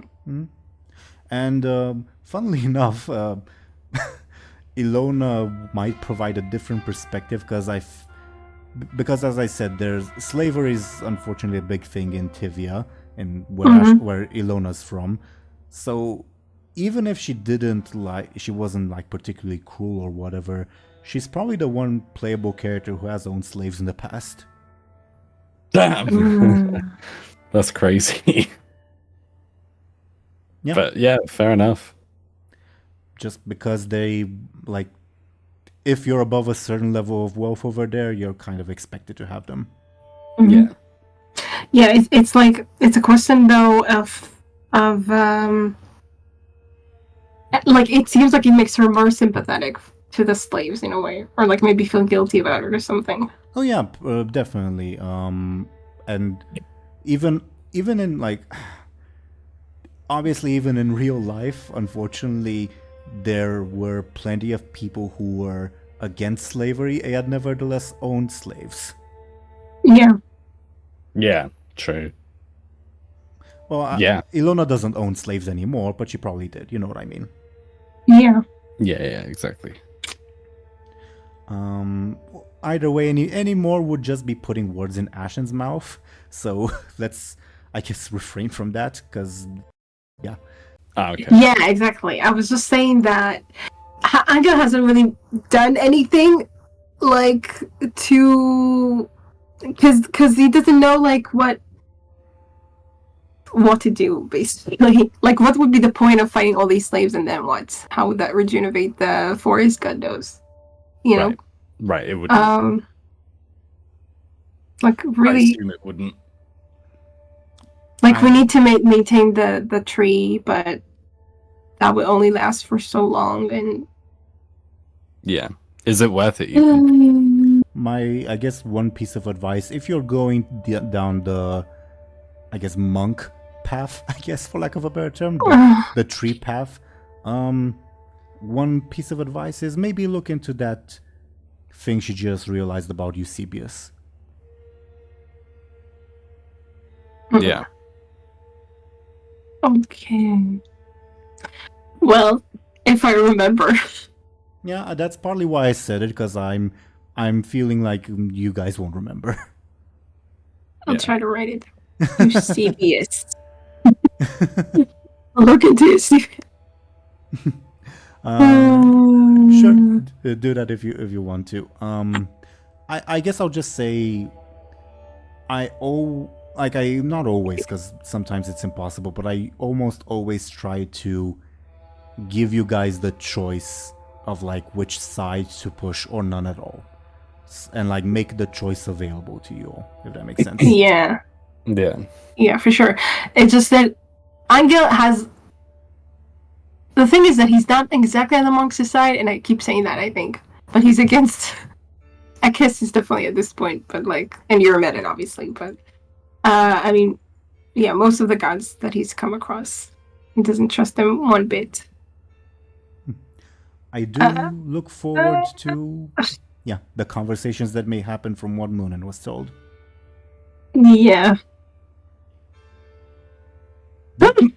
Yeah, I'm looking forward to that too. And also looking forward to Ashen's input, because this is a difficult question, and she definitely have an interesting perspective. Yeah. Absolutely. I meant to ask Show&Tell, is it all right with you that Prince Charming is conflicted, if that makes sense? And I mean Prince Charming. I mean Prince Charming, not Anghel, by the way. Yeah, I get what you mean. Is it all right with me? I mean, it honestly kind of makes it easier for Anghel to be conflicted as well. Because I thought that, Prince Charming would be like, oh no, it's against the law, or something. Like, he would be on the side of the monks or something. Like, yeah. Because they killed them and they were, like, they're slaves. That's just kind of how it is. I don't know, honestly. It really is a difficult question, and yeah.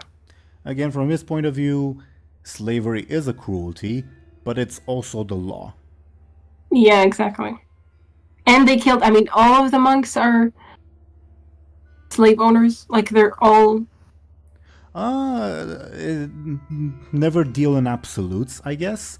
And also, the monks themselves don't own slaves. It's the monastery who owns slaves. Yeah, exactly. Right. So, I mean, I understand why they would take their anger out on the monks. Because, like...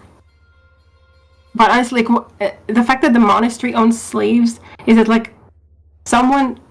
Like, how does that work? Is it, like, someone in charge, or is it just, like... I mean, technically, yeah, the head abbot would be in charge, but this isn't necessarily spoiler, so I'm fine with saying this. especially when it comes to like religious institutions like monasteries and all that, the person in charge is not the owner. He's just like the caretaker almost, if that makes sense. Right. So who makes the decision, I guess, to buy the slaves? Or is it just like... Well, it's like a... Yeah, well, the abbot makes the decision to buy the slaves, but... and it's like something that's expected, like, I guess. Like, it's... Yeah, because slaves are valuable, and monasteries are supposed to be wealthy. Yeah. Like, yeah, it makes sense. I mean, obviously, so who would you take your anger out against as a slave? Obviously, you would go against... Yeah. I don't know. I mean, the one guy specifically targeted the one monk who sold his mother, so I guess you can go very individualistic on that. But obviously, this is an entire institution, so yeah. When he said he sold his mother, like basically his mother was a slave here, and then he just sold her to someone else. Mm-hmm. It's not uncommon for family members to be sold separately from the family. Yeah, that's really messed up, for sure. Yes, it very, very much is. And it's not just a thing in American slavery, because I know that when people think of slavery, they think of slavery in America. No, it's it's messed up everywhere, as if that needed telling. Yeah. Deli, I notice you are strangely quiet. I'm just listening. I don't think I have much to add, to be honest, but it is unfortunate that the monastery owns slaves, but obviously in universe and out of universe, it's good that they've been liberated. Sorry, go on. I was just going to say above board, because obviously this setting is very much inspired by the 17th century, and like this sort of general area in the 17th century, where slavery was a very big thing. And I do kind of regret that I didn't make it more of a big thing in our previous sessions. Obviously, there were slaves around, and there was even like talk of hiring you guys to hunt down a runaway slave, if you guys remember. Yeah, I think so. But yeah, I do regret not bringing it up more and earlier, because like about, let's say, 10% of the population would be slaves, so it's a big thing. Yeah. God damn. I guess it's like... Was that accent intentional? No, I just said god damn. Okay, never mind. Okay. I guess it's just like an unfortunate thing, isn't it? So that's probably why it didn't come up very often. It's also like it didn't come up very often necessarily because for Illona, Anghel, and Muninn, so not for Ashen, Show&Tell, and Deli, but for Illona, Anghel, and Muninn, slavery is just kind of a part of life. So, it's a common thing. Yeah. So you would not be surprised to find slaves. Well, the player characters, I mean. But maybe we've seen like way many than maybe we've seen like, I'm not saying that we have, I'm just saying like you could think of it like maybe we saw it and didn't take notice because exactly. It's like, especially considering they are like they were considered as second class citizens, like maybe we didn't notice them, especially maybe, I don't know. I'm not like trying to like obviously that's not me retconning, but like you could think of it that way maybe if you wanted to. Yeah, it makes sense to me. God, I'm also feeling really bad about the whole, because Anghel's like sister is a slave now, but I think he, like, in a way, because it's like illegal, he feels like it's... Oh yeah, Prince Charming has no qualms about saving Willa. I mean Prince Charming, not Anghel. Yeah, but I'm just saying, like, maybe, I think this opened his eyes in a way, because Because he was kind of thinking, like, of course my sister shouldn't be a slave. It's not right. Because it's also, like, illegal. But like... These were very legal slaves, the ones that you're dealing with, and... Exactly. And I was suddenly, like, he's kind of a hypocrite. I don't know. A little bit. But... Like, it's yeah. Sorry, what were you going to say? I just wanted to say that I don't blame Anghel or Show&Tell, if that makes sense. Yeah, no, it's interesting. I just don't know, like, what to do. I'll have to figure it out. It makes sense for Anghel not to know what to do. Yeah. I don't know. I guess if it may help you, like, register how Anghel feels about it, maybe think about how Anghel might have interacted with the few slaves he has known in his life. Like, maybe if Anghel wasn't particularly friendly with those people, maybe he wouldn't necessarily have that much sympathy, maybe. Yeah. I mean, he had, like, one slave that he knew, and I think, and like you said, it was kind of... It's the priest slave, yeah. Yeah, it was kind of like a done deal, kind of. I don't think he really thought about it. I don't think it was outright cruel to the slave just because he's a slave, but I don't know if he was particularly friendly either. If you... I would say that that priest was fairly lenient to his slave, which isn't really saying much, but you know. As proof, quote unquote, you guys remember when the geographer Julius was captured by the villagers? The priest allowed his slave to beat the geographer.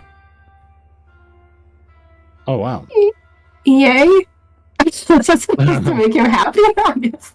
Okay. I mean, it's always fun to beat up a criminal. Oh, okay. Sure.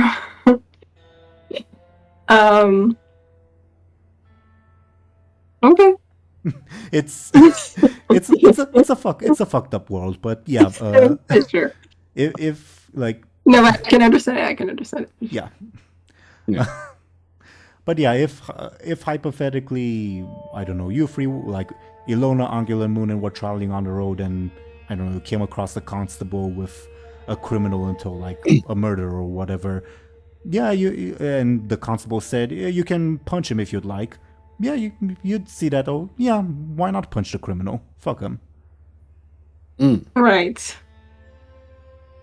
Obviously, you guys can do whatever you want, but violence is very present. Let's say that. Yeah, I think it's hard for us because we obviously don't live in that world, so we feel like conflicted about it, and maybe our characters wouldn't feel conflicted about it, you know, or wouldn't even think that way. Yeah, absolutely. Like it's hard to relate to a time period where slavery was normal. Like, do you know what I mean? At least like in the society that we live in, if that makes sense. Can I mention a little side note? It's related to like the different times, let's say. Sure. There's a movie that came out in Romania, my country, that's like set not quite in this time period, but similar enough. The main events they're centered around a constable who is also a war veteran, and he has this like line that's like stuck to me, that like this constable is always like telling his son, you know you have to be kind, you have to be understanding, but he's also like bragging, when I was in the war I killed so many people and I robbed that one village so well and I R-worded so many women. But but he's also like constantly bragging, you have to be kind, you have to be a good man like me. Wow. Bit hypocritical. but he's saying that genuinely, like he really thinks that works together, kind of. Like that it has nothing to do with each other, kind of. Yeah, that's crazy. Because in that case in particular, hey, it was a war. You were there to kill people. Yeah. I think I did warn you before we had session 1. Hey, things may turn fucked up. Yeah. Did you? I don't remember, but fair enough. I mean, it's still like, it's interesting. Well, that was 2 years ago, so Yeah. A long time ago, wasn't it? Yeah. Yeah. We'll be coming up next month, I think, on our 3-year or 2-year anniversary. 3 years? No way, 3 years. No, it's got to Please be 3. don't say that. It's got to be 3 at this point. I think it's 2. Maybe? Yeah, 2 makes, like, 2 I can live with. It's insane to me. Now yeah, it's 2. It's 2. Okay, it's 2-year. 2-year. Our anniversary is December 27. Oh, Aw, damn. happy anniversary on this. Oh, we started at the end of the year? That's interesting. Well, we recorded on the 20th, but you know. Yeah. That's crazy. I can't believe that. There were a lot of delays. Like, I originally intended for us to record in, like, autumn, but yeah. Yeah. Either way, I'm happy with how far we've gotten. This isn't the anniversary episode, I think. It won't be the next one either, but the one after that will be, I think. Well, depends on our scheduling, but you know what I mean. Yeah. Cool. Happy to be here with you all, and I'm looking For sure. I'm looking forward. Yeah, go ahead.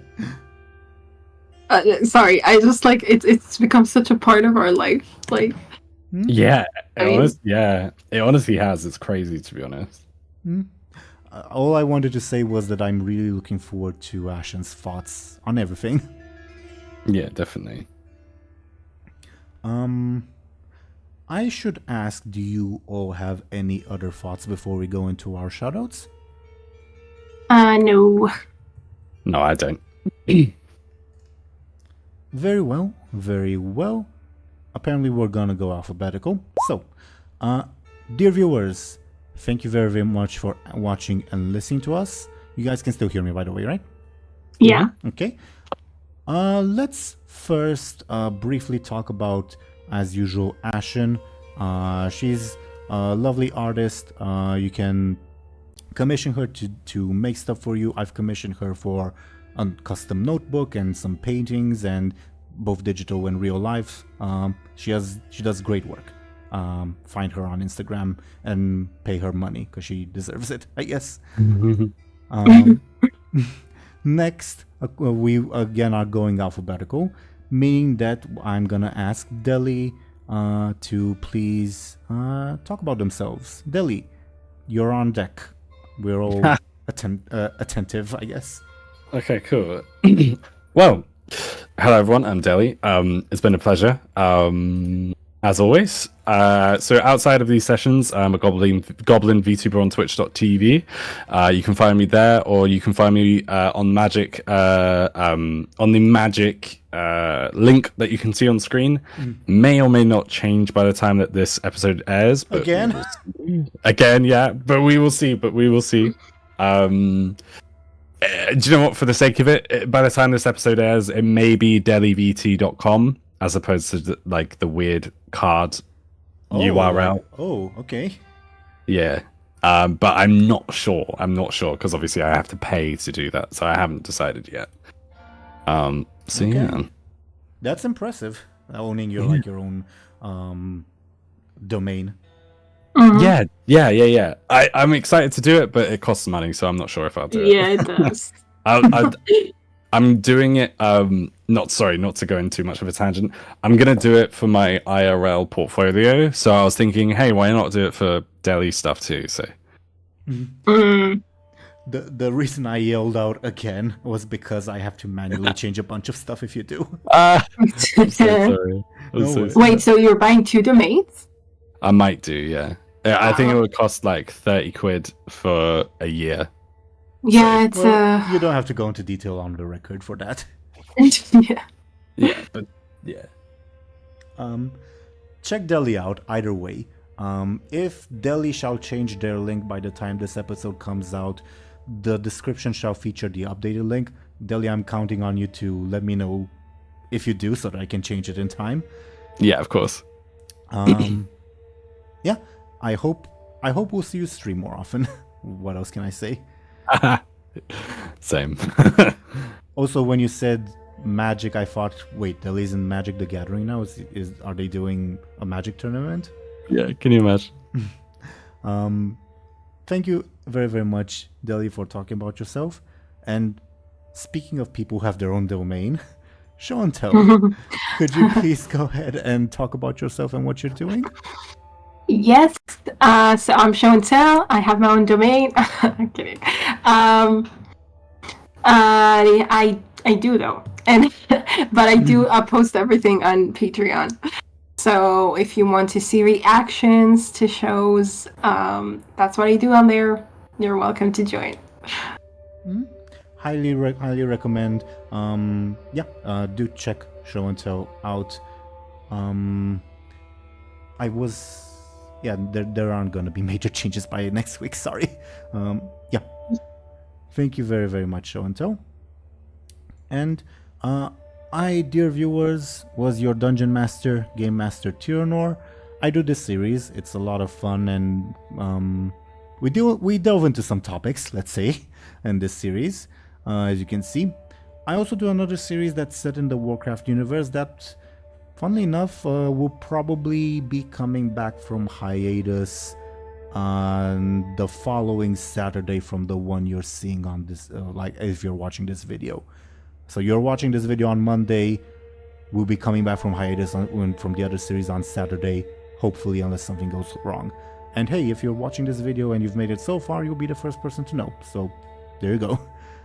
Other than that, thank you once again, dear viewers, for watching and listening to us. We should be back next week, but I will let you know on Twitter and Blue Sky if for whatever reason we have to skip a week. But either way, we'll see you when we'll see you. Goodbye, everyone. Goodbye, everyone.